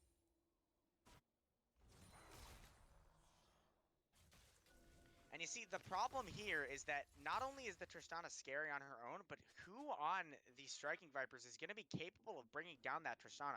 Olaf's identity is that he runs at people, and Tristana has a very effective self-peel tool, if not two. Obviously, she won't be able to use the ultimate if Olaf already has his Ragnarok popped, but if he uses that a bit early and Tristana holds onto it, she has so many ways to keep herself safe from both Olaf and Mundo, and considering that she opted for the Kraken Slayer here, which is very correct, even though you would sometimes go Gale Force on Tristana mid, she's kind of just going to be burning through these tanky health bars, as we actually see a dive going off in the top lane by Porsche. Yeah, I agree. I don't know who's killing the Tristana. I think that she even has another defense. Oh, Diana's getting spicy here. She is the second proc of the E, is actually diving forward as Jarmaga onto the Olaf. He might be a bit too far forward, but one more auto attack should do it. The set W goes off, as now Tristana is maybe the one caught out. She jumps out, but it looks like Parry 1 will be left behind on the Diana. Apparently not, as he flashes out, but now the chase down will proceed. Parry 1 looking like he's lost, but he somehow dashes over the wall into the Drake and smites it for health. Now Kaisa might be the only one to drop for NZ, as it looks like Lance Stance is just going to be able to chase this one down and get a much wanted and much deserved kill onto the Ezreal here. And that should just guarantee a Drake for the striking Vipers, as NZ is forced to run away with their tails between their legs, just barely escaping on multiple members. That could have been a huge team fight for Striking Vipers, and although it's a very positive play, very well played by a lot of members of NZ to escape out of that. Oh, my mic was muted. I was gonna say, well, for start, I was kind of confused what this camera was doing because there was a lot more action in the bot lane. Hey, But kept no. going to the top lane. I don't want to watch this Trundle Mundo matchup. It's really It's a snoozer. Yeah, It no really kidding. is. It's kind of just a stalemate essentially. But I do like though how their anime girl was playing so aggressively under the tower just so TC can't TP there. Because if he does actually get his TP off, it's really detrimental. The game probably flips. Yeah, The fight at least definitely flips. you know what's So anime crazy? girl's You guys taking are, up the tower, but I mean he's doing it for good reason. You guys are kept mentioning how Trundle probably wins late game against Mundo. It kind of reminds me of when Anime Girl was on the Lee Sin last game. He's just kind of letting his team do the job while he does his job and slowing down the Trundle. Like you said, you mentioned he's preventing the Trundle from TPing. If Trundle TPs in that fight bot lane, I think that's a win for NZ. But Striking Vipers were able to avoid that, and not only that, pick up the Drake. They are heading towers as well too. So I think Zarmaga's gonna go for this. Ooh, nope. Oh, Okay, he's not. ZMT is too smart for it. He doesn't have vision there, but he figures that, you know, something fishy might be going on. Finds this control ward, so he is going to be able to get a little bit of vision, as Draxair looks to clear vision on the other side of the map. Isn't quite able to bring down that ward, but will with the help of the sweeper. And woo, we're back to the top lane. Oh my, that cleaver actually just junked Trundle so hard. Oh, Trundle's gonna drop the W. Oh, He's okay. gonna look to get aggressive. He has a lot of attack speed stacked up now. They both have ultimate. Oh, this is more aggressive than we've Oh seen. my God, did you see the lane in the dodge? past. He actually procs the Grasp of the Undying onto Mundo, and that's going to be an extremely aggressive trade for Porsche. I This is love some how exciting hyped you're stuff. making this. I love it. In all seriousness, Hit though, the cleaver. He's gonna go for it. Oh, he's just gonna go for the minion damage. Trundle's gonna trade aggressive. Now we know cleaver's down. Oh, it came back up. He's gonna hit that one. Both towers in the top lane are actually really low. It's really Yeah, interesting. it looks like it might end up going over to Striking Vipers, because Diana is actually playing on the bottom side of the map where Olaf is pathing straight up, so Porsche's forced to back off and respect that, and that's actually going to give Striking Vipers what I consider the first sizable lead of this entire game. It's around 1,000 now, as opposed to it's been a little bit under for the rest of the game. I'm so sad that the meta is anywhere near Trundle Mundo top lane. It's really. I mean, I don't even know if this is I really necessarily don't like meta. that. If we're really talking meta, we'd be expecting to be seeing Lee Sin, Viego, and Gwen. Man, this Tristana is just getting so I mean, much solo gold. I This don't is know. very All concerning. three of those champs will lose really hard to Trundle or Mundo. And just like that, the lead swings back into the favor of NZ. Yep. By the way, they were able to take they were able He's to gonna take out dodge the those towers. cleaver. Olaf's coming up too. He actually, he did not dodge that one, and that's the go button for the Mundo. Trundle's that on the way out healing. to fight through this. Despite the Bramble Vest, look at that Trundle healing. You would expect it to be reduced, but he's still These just top healed laners immediately back to full. still at 100 HP. The TP expended by the Tristana there, but he was off of a recall, so it's not too bad. It's a way to effectively get himself back on the map. And this is, the Tristana is actually the first one to hit that 2-item breakpoint that I was talking about in the loading screen. Now, this is where Tristana really starts to hurt with that attack speed Oh, I steroid, think and now Anime Girl's Mundo might be dead. caught out. But Tristana might be even more caught out as she's completely behind enemy lines, forced to jump away. And now the Ezreal ult is going to come through, nearly take her out. Will the minions finish her off? And this is a fight that looks to be going the way of Striking Vipers if they can hit the chase down here. All of the carries on the side of NC are low. Zillion flashes forward. The set ult is actually going to go forward, and he's going to get taken down before the Haymaker comes out. And now ZMT is behind with so many low members. He flashes in with the culling and is able to take down 2 before he drops, and now it's a 2-on-3. Let's see if the chase down ends up happening from Last Dance with this red buff Ezreal. Diana potentially looking for the turn as Porsche goes in, and now Diana goes forward. No ultimate to be expended, but they take down Luxie. And now Ezreal might look to go forward, but he's getting taken down by the Trundle. Trundle gets the double kill, and now we are left with the top laners. Who Like we've seen wins? this entire game. The It looks like cleaver dodge! Now Mundo has no mana to be used from his pool, but Trundle actually has no mana as he is a mana champion. It looks like Trundle's just a little bit too fast. And so like the entire rest of the game, the top laners will not kill each other. And as the only last standing members of their respective teams, the fight is going to end up as a 4-for-4 with an extremely explosive Is that how these fights are gonna go? It's just everyone kills each other and Mundo and Trundle are still alive? what is going on here? Anime Girl is trolling a little bit just for Yeah, fun. We've got a Wendy Dice is coming special. around. He actually... We've got a Wendy special on the board. We got 4-for-4 fights, all right? You know, oh, hold on. We're getting another fight here. This game just does not slow down, but Tristana actually jumps onto the Zillion in the backline. Zillion is going to be taken low. He does have the ultimate for himself, but now she's going to turn her attention onto the Dr. Mundo. He's not going to drop, but now Zillion is in trouble with no ultimate. It is going to drop to Minui, but the Ezreal comes through and actually takes out Draxler. So it's an even trade of supports, but now Mundo is tanked so low, but he actually just has ultimate and he'll sustain back up to full. The culling crashes across Trundle with a good pillar to interrupt, and now Diana hit the 4-man ultimate! Crashing down, and that is going to be a sweet team fight for NZ with almost near certainty unless Last Dance is able to make some sort of incredible play.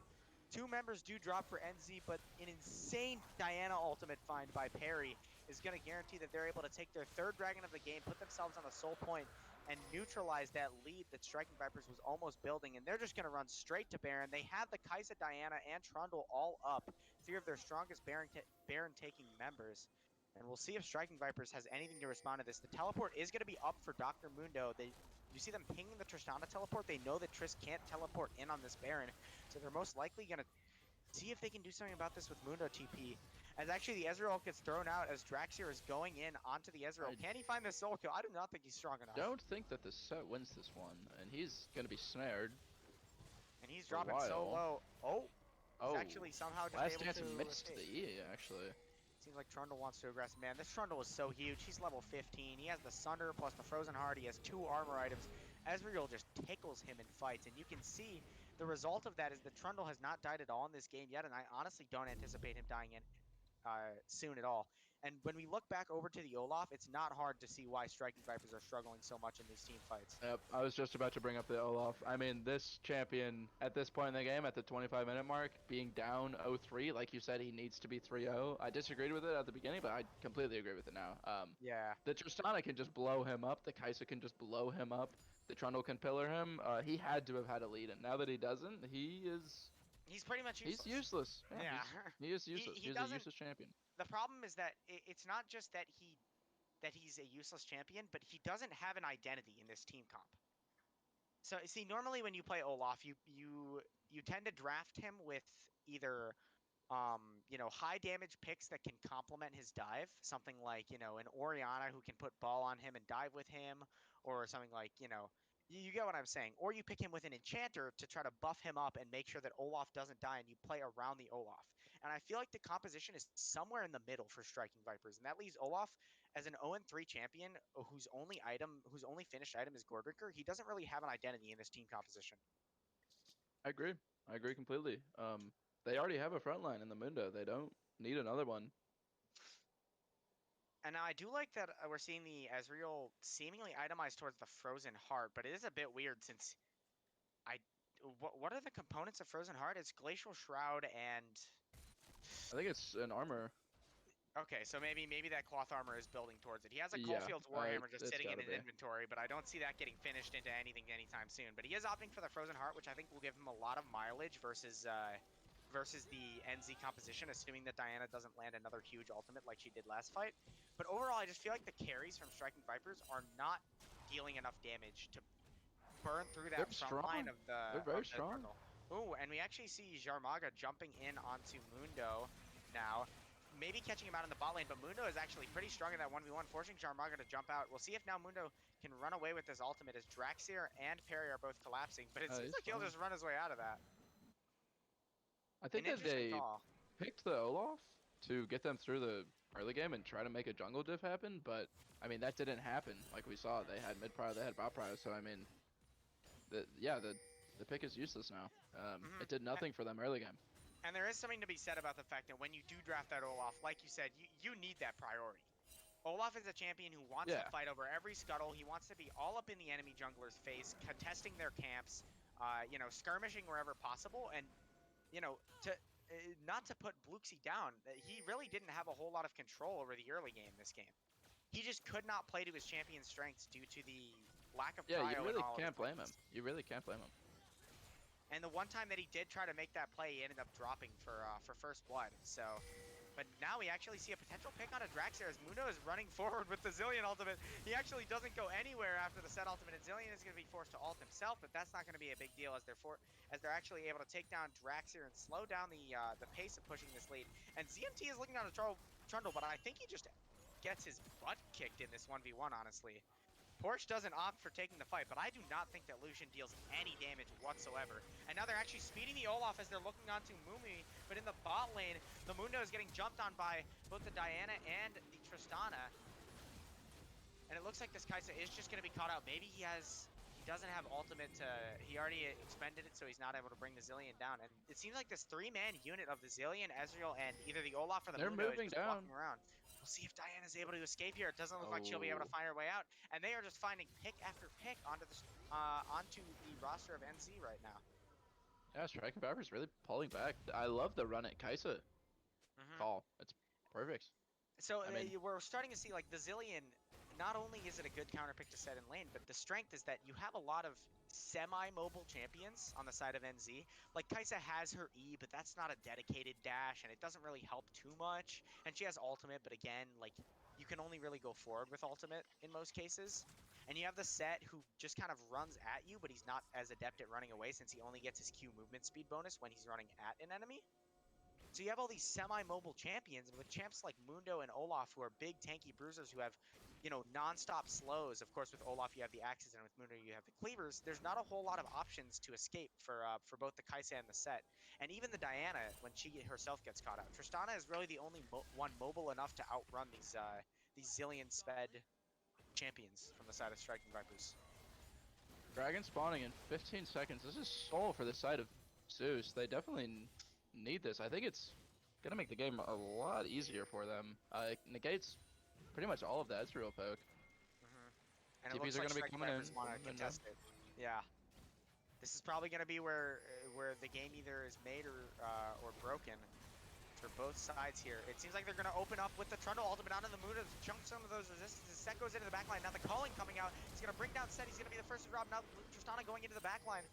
The Zilean ult is expended on the AD carry, which means that Tristana is now going to look to bring down Zilean. She does, but what is happening on the other side of the fight as Ezreal is the only one who is left alive, but he does have the most kills on the Striking Vipers. He's going to be kiting backwards already with a triple kill. Let's see if he can continue kiting. Trundle just needs one more hit, and the pillar is going to guarantee that Ezreal has nowhere left to run, and a close fight is going to be once again clinched as the Trundle is just absolutely unkillable for the side of NZ right now.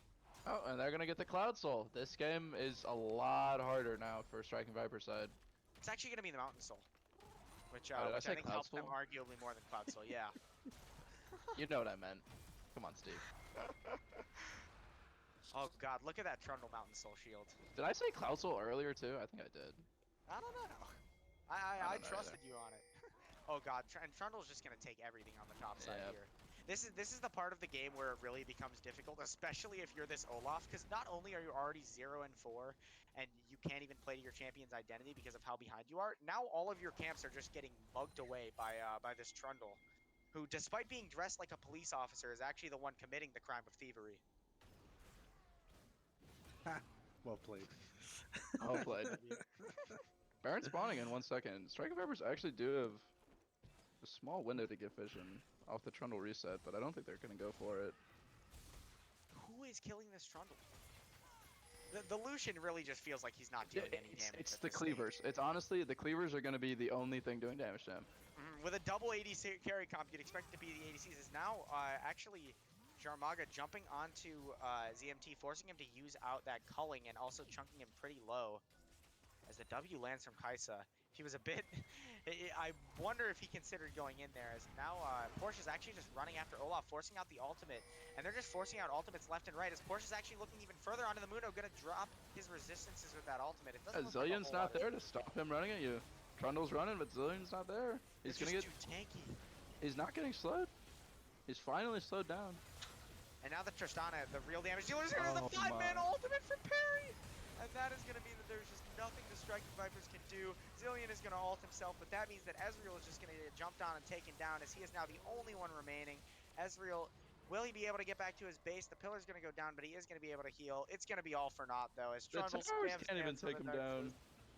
This looks like some what, Season 7 tank meta where tanks could just take like 70 tower shots straight without dying. Yes. The Rise Mundo top meta.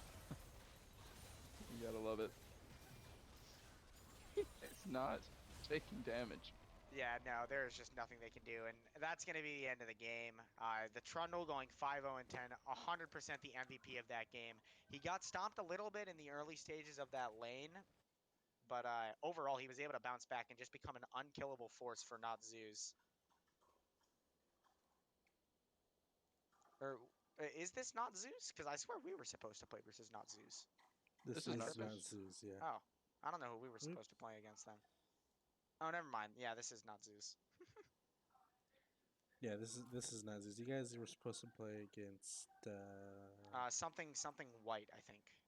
Donna, right? Drana White? Something Something like that. like that, yeah.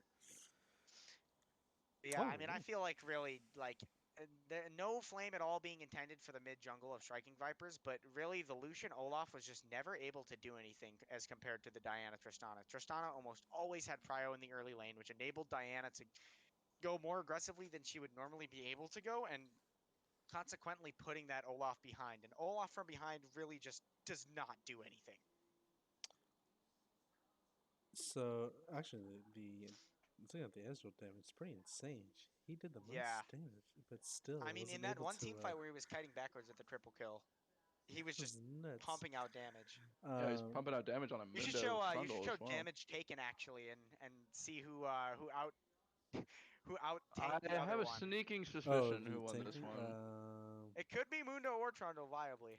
It's gotta be Trundle. It has It's to be. very close. It's very close actually. Look how close this is. Oh, It's what barely Trundle. barely, yeah. Barely Trundle. Holy Which is moly. probably, I feel like the Ezreal having high damage and the Trundle having high damage taken, I think there might be some sort of correlation there between those two statistics.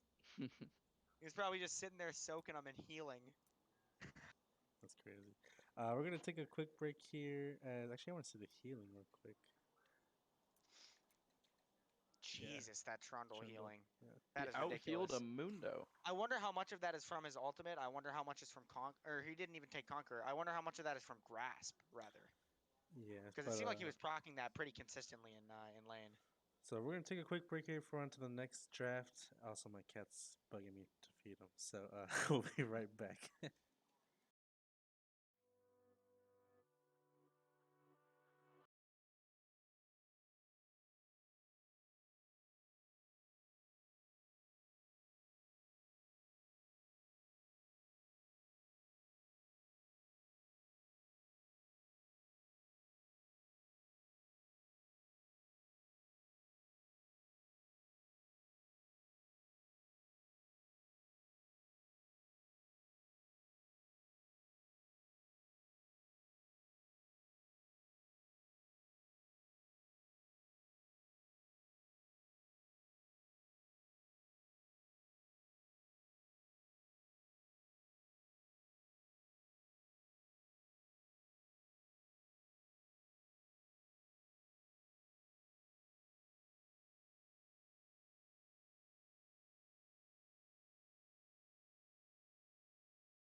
messing with my head again. You had your heart set on me, but these feels they come and go, and they come so easily.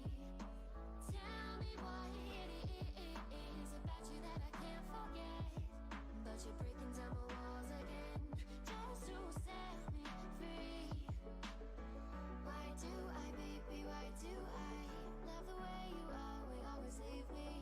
Why do I, baby, why do I love the touch but never love the feeling? Why do I, baby, why do I love the way you always leave me? Why do I, baby, why do I love the touch but never love the feeling?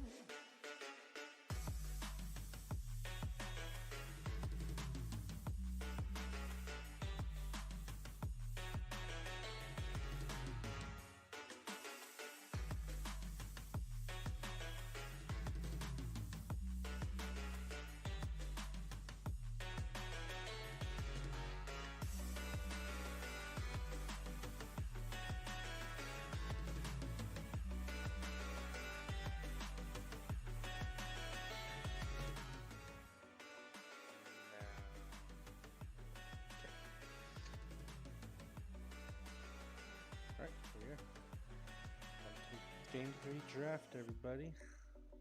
Can you stream it, Rob? Yeah.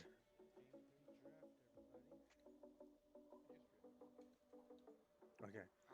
So, it is going to be Vipers on red, and then not Zeus on blue. Man, I like the Diana contesting it away. I am a bit scared. I recognize that Striking Vipers really like the Lucian.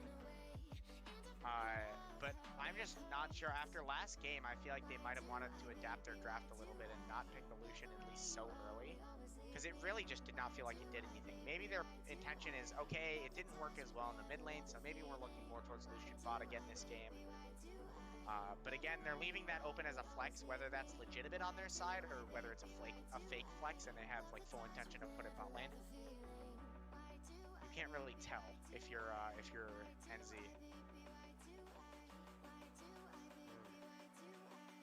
I'm really digging NZ's draft right now.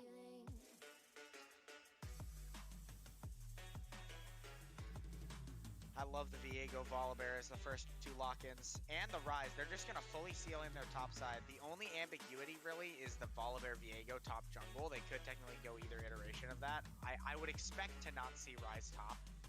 Like, it's technically possible, but I don't think that's what we would be looking towards. And the Ryze is actually a double-edged sword in this comp, because not only is it very nice setup in addition to the Volibear with that E into W, and then Volibear runs in and stuns, and it's pretty much a guaranteed kill. But also, it's very nice into the Lucian in the individual matchup, and oh my lord. Wow, that is Darius. It's just been buffed. It was actually a really, really big buff. They added like 10 AD per level onto his passive bonus damage, which is actually nuts. This looks and can either of those champions actually play into Darius, by the way? Can Volibear Viego really play into Darius? No, not at all. Ryze can really easily. Ryze can. He wouldn't have been able to play into old Stridebreaker Darius, but I think with the removal of that extra gap close that Darius was so fond of, I think it makes it a lot easier for Ryze to play the game with just EW, Q, and then run away. This looks a lot like Game 1 draft from NZ side. They had Ryze, they had Volibear, they had did Viego. lose that game, so you can't use the if it ain't broke, don't fix it, because clearly something about it was broke in the first game. But the Viego is a different adjustment, right? Or did they pick that in the first game? They picked that in the first game. Okay, so it really It is was just the exact Yeah, same. first game. Was the Yeah, exact same. they literally the same order too. Viego, Volibear. Actually, I think Ryze was last pick, and it was it was Ryze. Yeah, Ryze was last pick. I remember watching. Yeah. Well, it was Volibear and then Leona, and then That's remember what they it was. R3'd Braum, Right. Right. and they sent the Lucian bot, which is still I up on wonder the if they're table gonna. technically. I wonder if they're gonna ban the Braum here, just considering that that the side of Striking Vipers not only has the Lucian, but they have 3 auto attacking champs on their team. Yeah, there it is. There's the Braum. So now you will expect Striking Vipers to leave that Lucian flex open and lock in his support here. They probably want to go with something engage based, right? Because their entire comp is kind of just a run at you Ooga Booga right now. So maybe something like the Alistar, Leona, maybe Nautilus. Thresh works as well. He's not as hard engaged, but he does provide a lot of utility to escape from this Volibear when he runs at you, and especially to flay him away. And Thresh is always solid. Thresh is never bad. Can you flay a Volibear ult? No. No, he's unstoppable. Okay, that's what I thought. I was just thinking about that. Because I play Thresh, like, huh. Thresh is one of the few champs that could probably save the AD carry from a Volibear dive, though, because if Volibear comes, turns off the tower, goodbye, Lantern away. And now it looks like they're just going to lock in the bot lane here for not Zeus. Starting off with Ezreal is always a good thing when you have an aggressive top side like they've drafted. Putting something self-sufficient in the bot lane like Ezreal is a good idea. And now they're probably either going to pick up a roaming support to help that 3-man unit, or something that can also play back with the Ezreal like the Yumi or Karma's band, but something along those lines. And they're actually going to pick Leona, which I'd say falls into the first category. I would be very surprised to see Leona spend a lot of time in the bot lane in this game, considering they basically counterpick themselves if the Thresh is competent enough to play Leona out of her E. And overall, Ezreal Leona isn't the strongest 2v2 in the game. Yeah, let's see. Now, what if they pick the like a fifth Felios pick- or something? It's gonna be Orianna. Okay, it's so gonna that is be the Diana the- Orianna for, mid jungle. for ZMT, honestly, in game 3 makes sense. They picked the Orianna into Rise last time, no? Yeah, Yep. They did. they did. I think it was an R5 Orianna as well. It was honestly. same Mhm. in that same spot. So clearly comfortable enough on the matchup to just run it back. And I mean, it's not hard to see why. Orianna is a high range champion. Rise is a low range mage. If he can't ever get into his effective range, he's gonna have a bad time. And he loves running at people. And Orianna ball with the W dissonance slow, in addition to the shockwave to kind of get him off of her. Orianna seems like a strong pick here. The only thing that I would be worried about for the side of Striking Vipers is actually the lack of hard engage. They have the Thresh hooks, but those are unreliable. Darius can run at people, but I mean, again, the art of running at people is never a very reliable form of engage, as we saw last game with the set.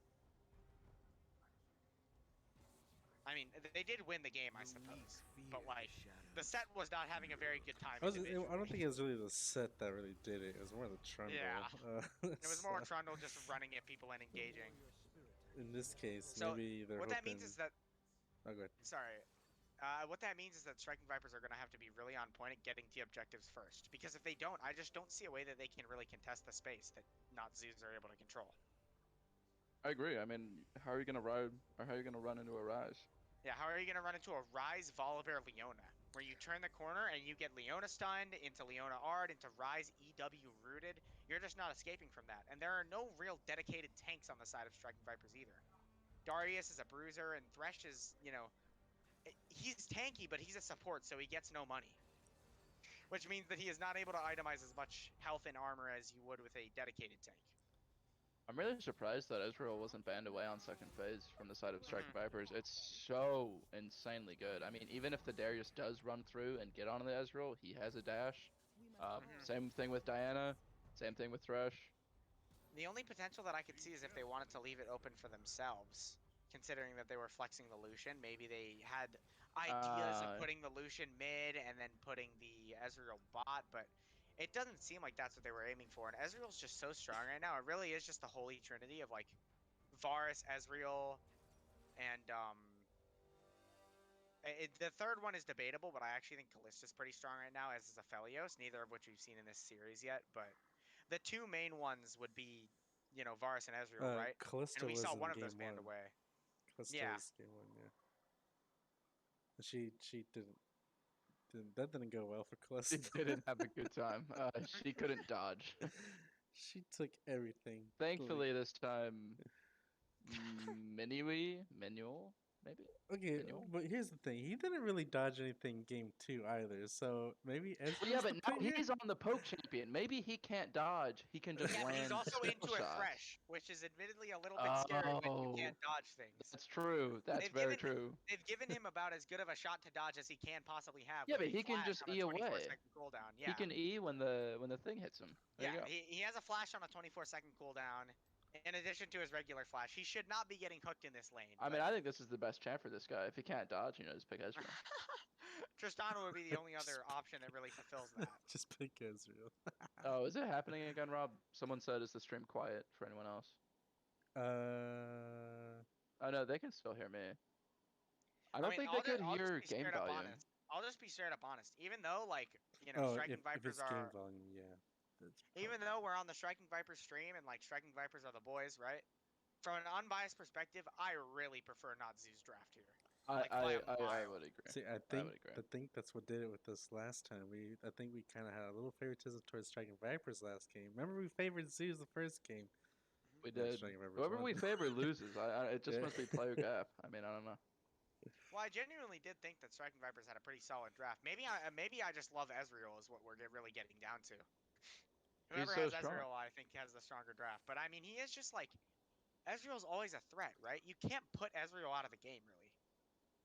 It's not punishable like something like if you pick Aphelios, yeah, Aphelios is scary, but if you gank Aphelios, if you get Aphelios behind, he's no longer as scary as he was before. True, that is true. I like how NZ drafted a lot of late game insurance. I think late game insurance is like really, really good for game threes. Game threes, players usually tend to play a little more safe, a little more reserved. You know, What? it's a must-win game always. Well, so I'll I really say like what what reserved, but I think there are two types of players: the ones who play reserved in game 3, and the ones who play like absolute psychopaths with very little in between. Oh my god. I think but I mean, if you're a psychopathic player, I think that even in game 3, like maybe you'll just be more psychopathic. I actually don't know that's what I'm saying is that you either fall into one of two extremes. You play the game slow and you're like, okay guys, let's just play to not die, let's play to scale, or you're just like, yeah, I'm solo killing this guy at 5 minutes. I've never seen an Ezreal play psychopathically before, but I would love to. I don't know if it's possible. Maybe he's gonna E in. Yeah, maybe he's gonna E forward and just like E into the flay and then just hard outplay or something. Who knows? I do think that the win con is in the top side here for Notzus, though. I feel like if they focus the bot side, that would be pretty troll. I expect to see Volibear start on his bot side and path up to the Darius, because if you leave Darius unattended versus the Viego is not going to have a fun time. I think that the Diana will do the same. Like, we'll have to see how Anime Girl plays the waves, but I'm pretty sure, my theory, just looking at the matchup, would be that if Darius, you know, plays the waves where he's only last hitting, and Viego is forced to only last hit with his Q, the wave is going to push towards Darius. And that's not a good time for Viego, because you can get ran down the long lane, assuming that Anime Girl is going to opt for the Ghost. That's some extra added pressure. It depends where Diana paths. It honestly does. Because if Diana is going to path up towards the Volibear, and if she... Actually, you know what? I think that she should just path bot side. Get a free Scuttle Crab bot, and it should be really, really easy. Especially if Anime Girl is going to let the wave push in. That's probably the best way that Striking Vipers plays this early game. Because I don't think you want the Diana to meet the Volibear at early crab. Yeah, I would say so. Because Volibear's early skirmishes, I mean, like, Press the Attack is a broken rune. With all honesty, Press the Attack is ridiculous for early game skirmishes. It adds so much extra damage. With that, we're gonna take a quick break here as we get set up for game 3.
looks like we will now be getting into game 3.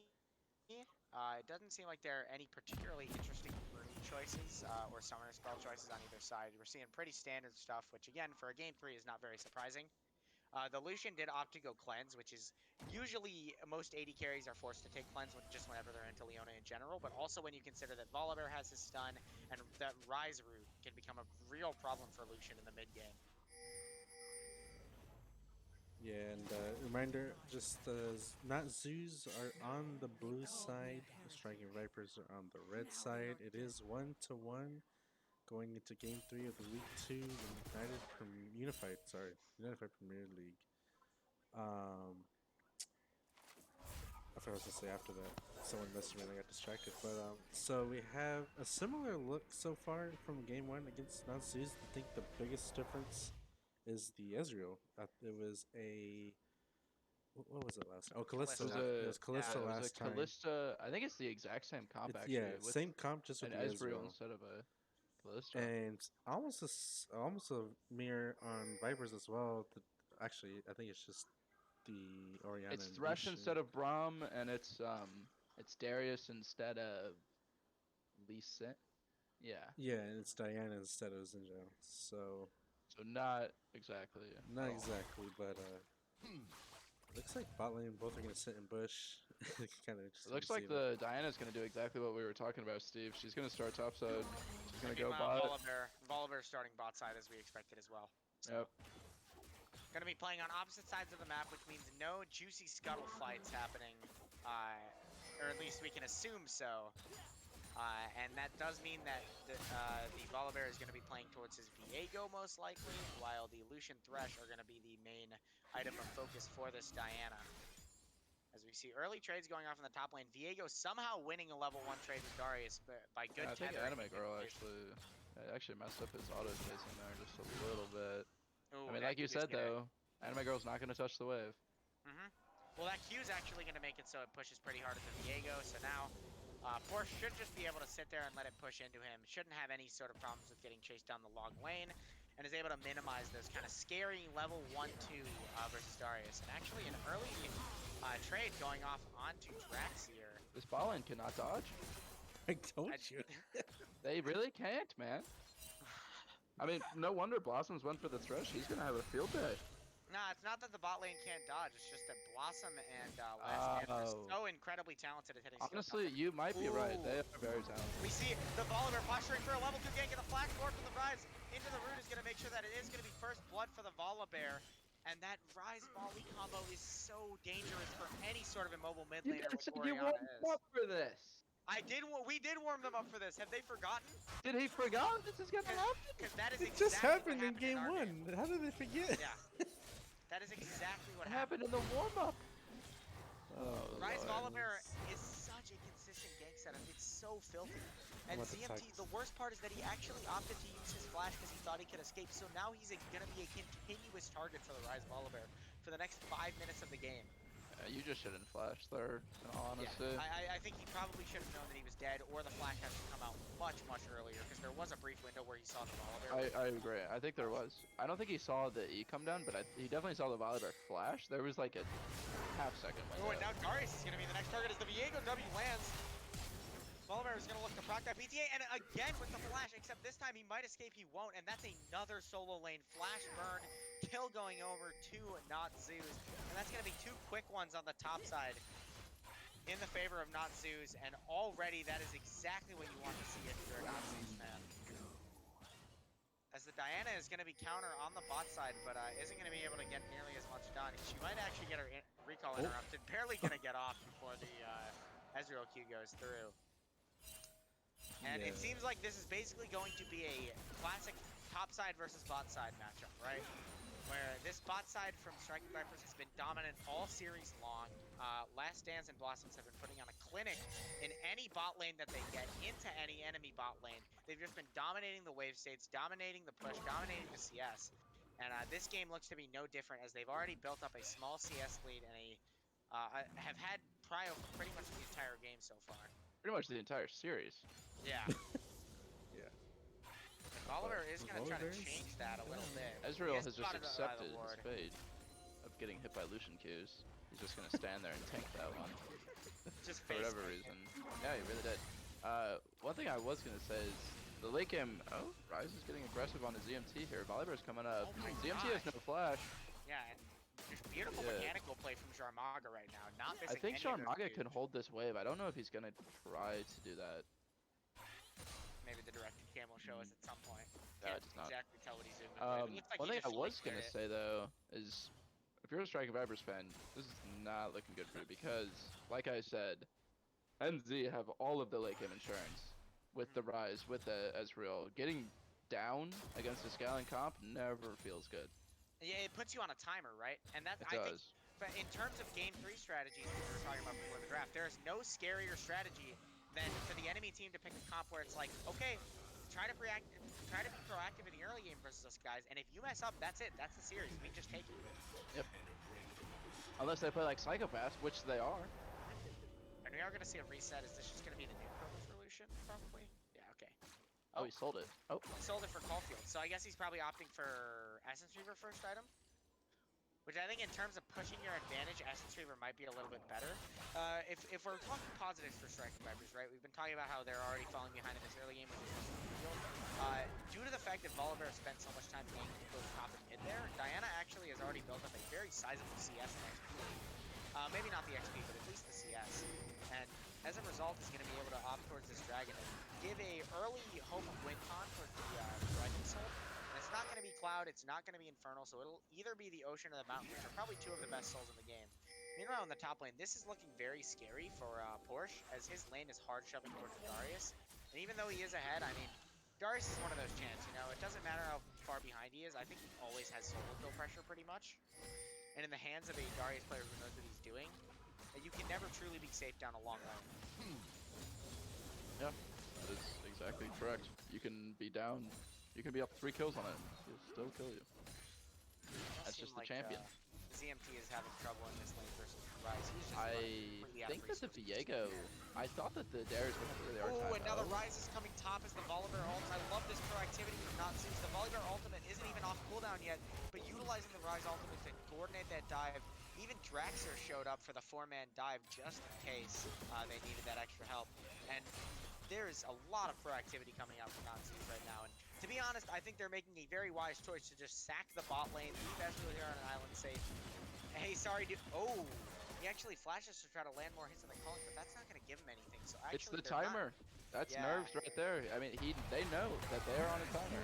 Oh, and the repeat dive as Diana is actually the one under fire this time. This time they do have the Volibear ultimate. A counter dive is going to be going on in the bot lane by ZMT, but he's actually just going to drop. The Lantern goes through and not going to be enough damage, and Lucian is going to go down. This is a Oh my disaster at god, all he got stages minion of the map. blocked. This is a disaster from everywhere on the map right now. It's all the timer. It really is all the timer. They feel like they need to kill the Ezreal, and honestly, they kind of do, because of the disaster that's happening top lane. If they don't kill the Ezreal, it's such a bad lead, and they force this so hard, like too hard, that the Ezreal gets one back. So now it's just even more of a disaster. And giving a solo play to Thresh, like, I don't know if that's even optimal, to be honest. And conceptually, I like what Striking Vipers was thinking, right? They said, okay, they're making a play on our top side. Let's move the Orianna bot lane. Let's try to make a counterplay with our pressure on the other side of the map.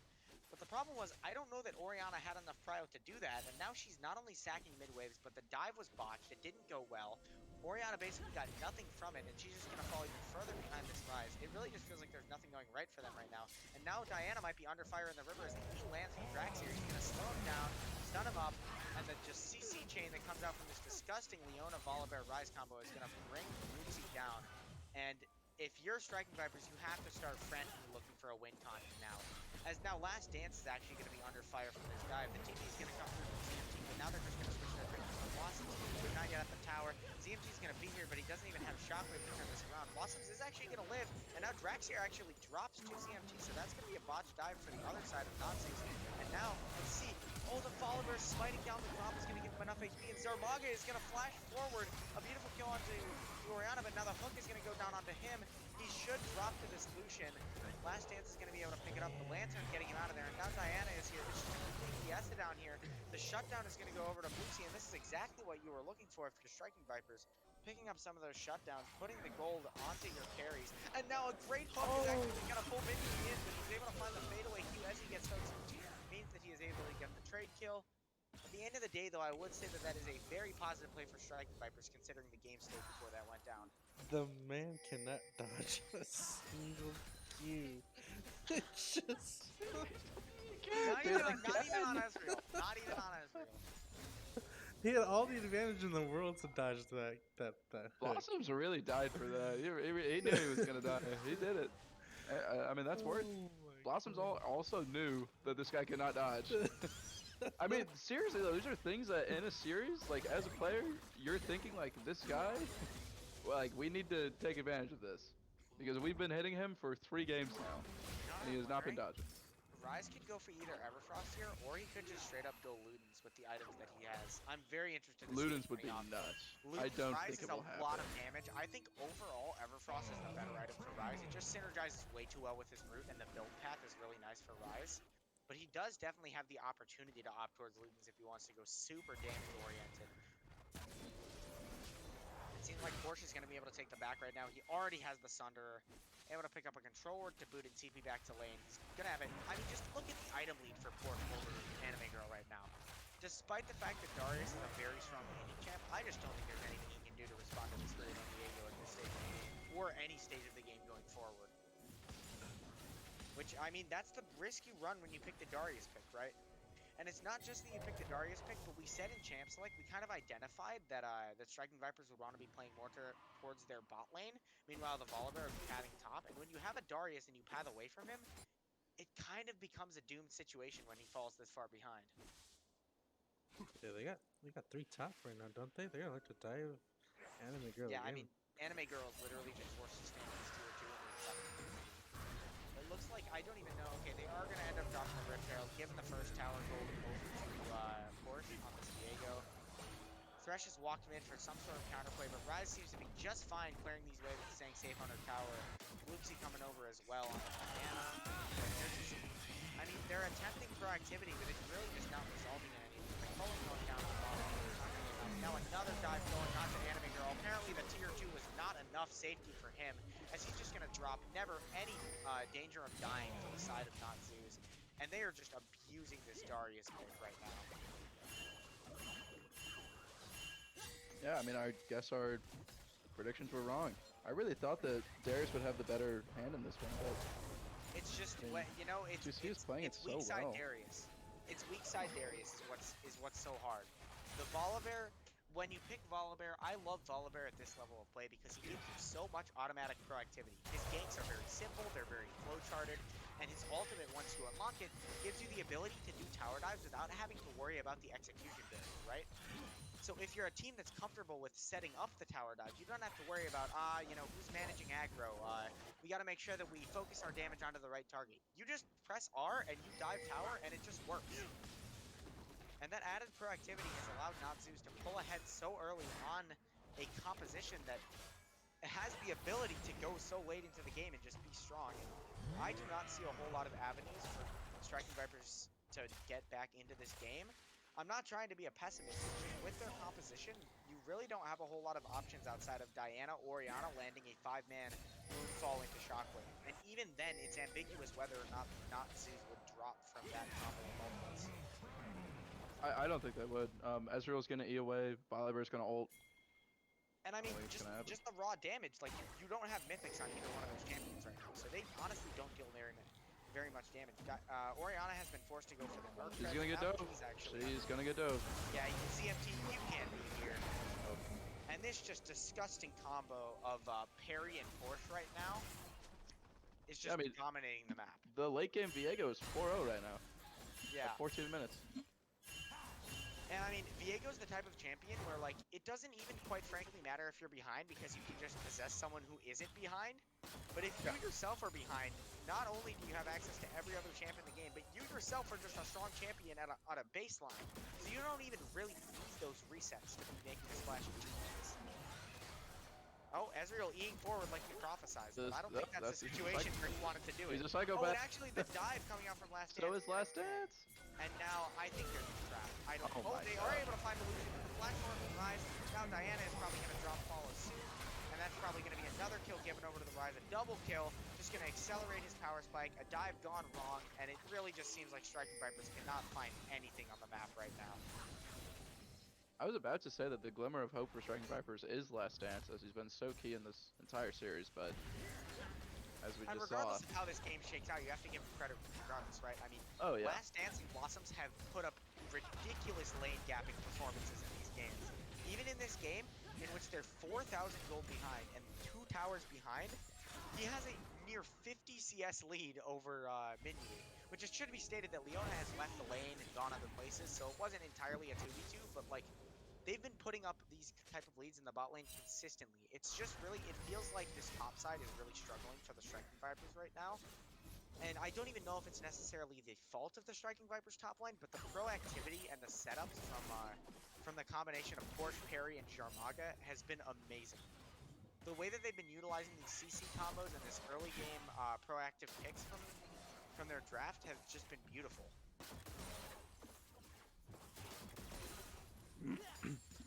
Yeah, it's I think this is the first lead this size, at least. It's not definitely the first lead they've had, but the first lead this size not Zeus has had.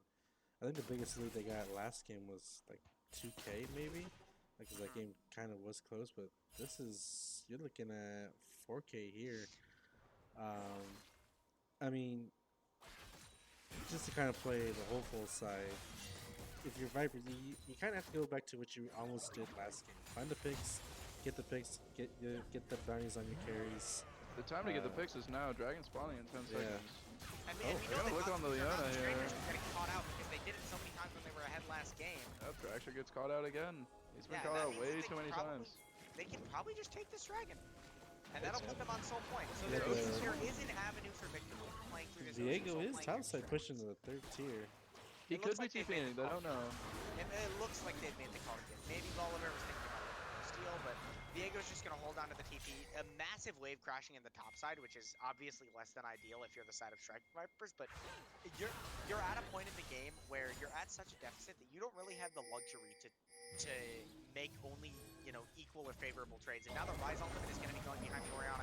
The Shockwave is going to get them as soon as they land, but it's really not going to deal that much damage. The Phase Rush will be enough to get her out of there. Almost turns around for a second, given that Diana's walking down the river, but a nice escape Well played by ZMT. ZMT. Yeah. Well played. Yeah, I imagine the shockwave is more for defensive more than actually trying to burst somebody down. But exactly, He's just gonna run just get straight these at the edge, though. picks. He's actually going to use you without the percent. Thrasher's That's gonna not die gonna be again. Danger. And will he burn down to that ignite? He's just barely going to survive. But now the Rise is here and the Diego is collapsing. Will the box be enough to stop this engage? And the double flashes plus the box should be enough. Diego used his flash in exchange, so it is just going to be a 1-for-2 flash trade. Still positive for not Zeus, but a good escape put up by Striking Vipers. And they're holding on to this game. Right now, their comps are probably something like, guys, just don't die. We are playing for this Drake. That's where we make our stand in this game. Yeah, Blossoms actually had a nice play there too. I think that's what kind of also saved Luxy potentially dying there. I assume this tower will go down. Yeah, the way he's chunking it. Oh, maybe not. They don't have a wave, but I mean, next wave should just be the end of this tower. should go down. And if it isn't, then Bolivar's there. So if Orianna ends up walking up, she's just gonna die. Gonna play it safer behind the tower, sniffing out that potential of a dive.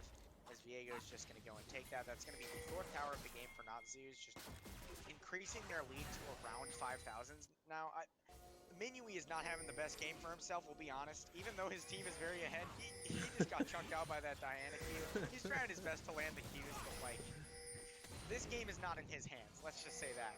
He's a bit of a passenger, so to speak. I feel like he's been He's a along passenger for the this ride. whole series. Yeah, poor So guy. it looks Like, like now looking for an engage are Natsu. The Rise ultimate coming forward. The Eversalt's going to go down, and the W going to root up the Lucian. This is why you bring the cleanse, though, and he should be able to escape. But now the Diego is going to come, shut off the escape path for the Diana. Not even going to really possess Diana, saying, yeah, no, I'm not going to lie. Your items aren't looking too enticing. I'd rather just be myself. Diego teaching us important lesson about life. Just be yourself. right? So it's a matter of just, you gotta stop this massive bleeding. They do have soul point there. It's just they're down 3 towers. And they even contest. Yeah, that's the Yeah. question, right? As you I just mean- said, they're down 3 towers, and aside from just being extra gold, obviously, like the thing that towers let you do is they let you push even further forward for objective control and vision control. And to even get into their own jungle, they're having to push waves that are shoved straight into their tier 2s. Meanwhile, Natsu is just able to, you know, freely walk into this Drake area, sweep it out, get control. Whereas it takes much more of a coordinated and, you know, long effort from Striking Vipers to even get out of their base. Yeah, I They agree. do seem to be doing it though. They're getting mid cryo surprisingly, but they're It's what's the bot most lane. confusing is It's honestly the bot diff. That's the only reason.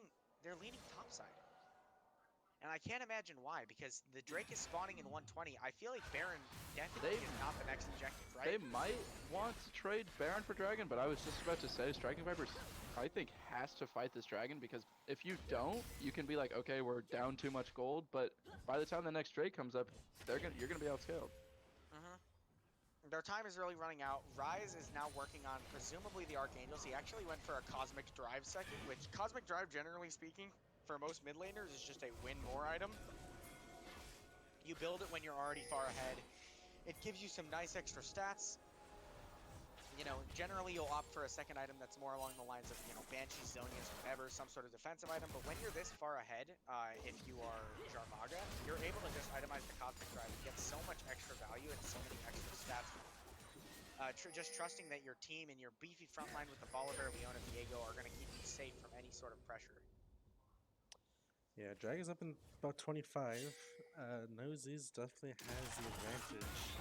So it will be, just as of right now, it looks like it will be Striking Vipers walking into not Zeus in order to contest. If they And now the decide Thresh is to going to be... contest. Ooh. He knows Leona's in there. He sees her silhouette on the sleeper. And I like what Striking Vipers are doing. They're grouping up as 4 in the mid lane to try to get this cryo. And then they're aiming to walk through this river. And it looks like right now is where they're going to make their stand. The hook lands on a Balder. He's just going to dive forward as Leona dives forward as well. And that is going to be one kill picked up for Balder. A nice start to the fight. A second is going to go in the way of the Lucian. But the Ryze and the Ezreal are still alive. A triple kill now over to Last Dance. This is the prophecy. You have to look at Last Dance to carry this game. I don't think the Ryze He's and the doing Ezreal it. went up. Ooh. Flash forward, the quadra kill. Is it going to be the penta for Last Dance? Oh, pentakill! Oh my It's god! prophecy. It's all about Last Dance in this game. He's the only way. He's the only hope in this game. He has 8-2 now. They're gonna go straight to the Baron as well. This game just flipped. Oh my Look at that god! Last Dance is going to need, you know, I have to give him a raise. you know, Oh, Rob, that's you one way to look at it. But I was honestly going to say that you need to sign him up for a complimentary Oh chiropractor. my goodness. You need to sign him up for a chiropractor appointment because his back is. Diego's actually fire TPing right into this. Ooh, the hook lands over the wall, which is going to stop Diego from getting into the pit this time. But now the question is, can they escape? They're sending Another a second TP coming up. Rise. Yeah, you don't Are they fight. going to choose to chase You them gotta down go. You here? don't fight, yeah, you You leave. got it. They do have the Orianna speed here. I don't think that the side of Natsu is going to be able to catch up here, and that is just going to be a huge gold swing. And we have, from a 6k gold deficit, the game is now 100% even. I would even say favored to Striking Vipers. They have the Ocean Soul. Right, they do have the I Ocean mean- Soul. And Lucian, look at his build. He has the Kraken Slayer, he has the Essence Reaver, he even has some heal cut in addition to the Infinity Edge now picked up. He is going to be dealing so much damage. He also has a stopwatch. So if that Volibear Viego ult combo comes onto him, Oh, he's it's just gonna right. stopwatch right out of it. Draxler might be caught out again. He's going to run straight down the river, so he's going to be forced to take the long way. But that actually just means that Striking Vipers can take the inside track here. And if Down any mid. members from Not Zeus try to defend this tower, they might just get caught out. Forward, he's going to very quickly regen with a combination of that Ocean Well, Soul he's gonna plus recall. presumably Lightning Bloodline. Oh, and the Ryze looking for Thresh, but he is caught out. Oh And this my- is why the Ryze is so scary to have kills on. This is why it's so scary to build Cosmic Drive second on the Ryze. Because if you get hit with even just one hook, you and your low range are not going to be able to do anything. This is insane. I You mean, know- that's going to give them a 30-second window to presumably push down this inhib, right? I'm about to give Blossoms a raise too. What the hell? I mean, This let's is not sugarcoat nuts. it. This is a bot lane 2v8 performance right now. And Oh Blossom- my god, another hook! What is going on? What? They could end if they get that kill. Okay, they're find anything. However, multiple members of Nazis are going to be forced to go back to the base. Let's see what they decide to do. They take the inhib and they back off. Are they going to go to bottom top? It seems like Anime Girl is just going to take the reset. Is the rest of the team going to follow suit? Two of them go towards the bot side, two of them go towards the top side. Maybe they're aiming to take away some jungle, but they don't feel comfortable enough to do that, so they're just going to end up resetting. The only exception being Last Dance, taking away those Krugs and looking to grab this bot lane wave, presumably. I think that at an even standpoint in this game, my biggest question is the scaling from the side of NZ going to counteract the Ocean Soul? Is it going to be enough? Yeah, I mean, and the question always as well, whenever a soul is on the board, it's great for Striking Vipers to have the soul, but I feel as if Elder Dragon is way more scary for the team that is ahead than the team that's behind. Because it gives an opportunity to just make a game-winning play for the enemy team, right? Whenever I'm ahead in the game, I hesitate to even start the Elder Dragon, because if that gets stolen, it doesn't matter how far behind the enemy team is. Elder Dragon is a game-winning buff. Yeah, I mean, I agree. It's much better to just not risk it. And it doesn't look like they're intending to risk it. They're not grouping up around it at all. Of course, it is 2 minutes until it even spawns, but they're actually grouping up around this top lane. The Baron buff just wears off, but they're going to be able to push down this tower I was anyway. gonna say, you think Vipers pushed us in here? They probably can. Yeah, their macro is just allowing them to burn tower after tower. Awesome. Oh my god! It's another one.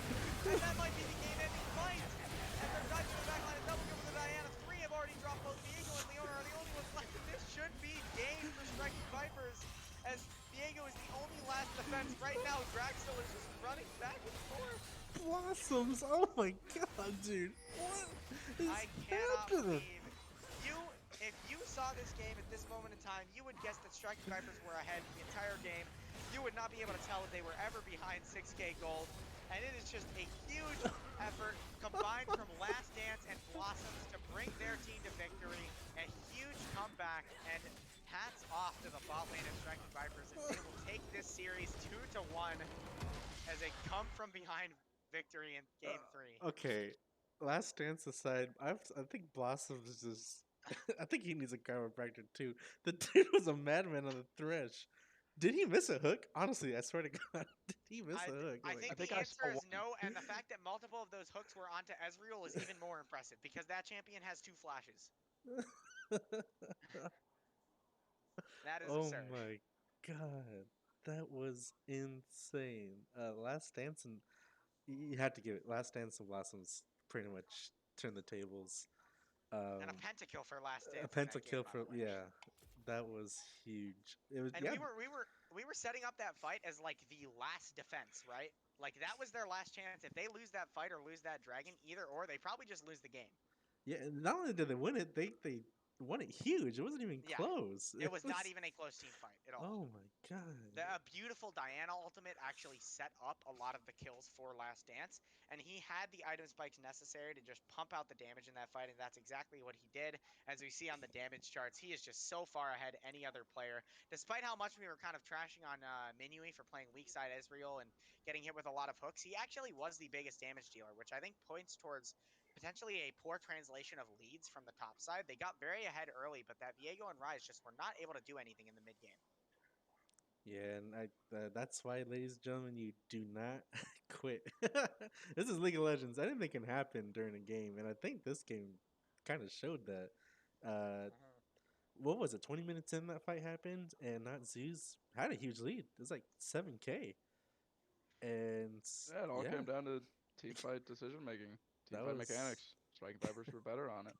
That was huge. That was crazy. Wow, that was actually a crazy series. That was a great series. I definitely enjoyed it. With that being said, yeah, Striking Vipers win. It was a nail biter up until the end. There, it was pretty much then a given. Last Dance and Blossoms putting on a performance, and yeah, Striking Vipers are 2-0 going into week 3 next week. As I think they're now solely first place. I'll have to double check that, but yeah, 2-0 in UPL right now. So sitting pretty, which I love. Not gonna lie, I love it. A great start for them. I mean, when you start 2-0 in a format that is, correct me if I'm wrong, but it's just a double round robin, right? So there are only 6 games total. Yep. Top when two you start move on. 2-0, you're in a very nice spot going into the second phase of the round robin. Yeah, so they will be top two move on in each division. Just to kind of give an update for the other teams, Maestros did win, so they are 1-1. I believe that will tie them for second. Well, win is a bold term. Okay. We did get a victory. This is true. Okay, we don't have to say how the victory happened. Just you got a victory. But no, I really appreciate you two coming on the stream and doing some casting. I do love it. It was awesome. It was a great series overall. You guys are both welcome back anytime. You guys have any last things you want to say? Oh, I mean, besides, we appreciate you too, Rob. Thank you. Thanks thank for you. having us. Thanks Yeah, for of letting course. us and running the production of things. I always love the opportunity to cast and watch a great game, and these games were very much so those, I would say. I agree. Well, that's it, everybody, for us. We will see you next week on Tuesday as the UAL division will move on with the high table and continental team. Wednesday, Valorant, and then, of course, back on Friday for the League of Legends UPL team. Have a good night, everybody.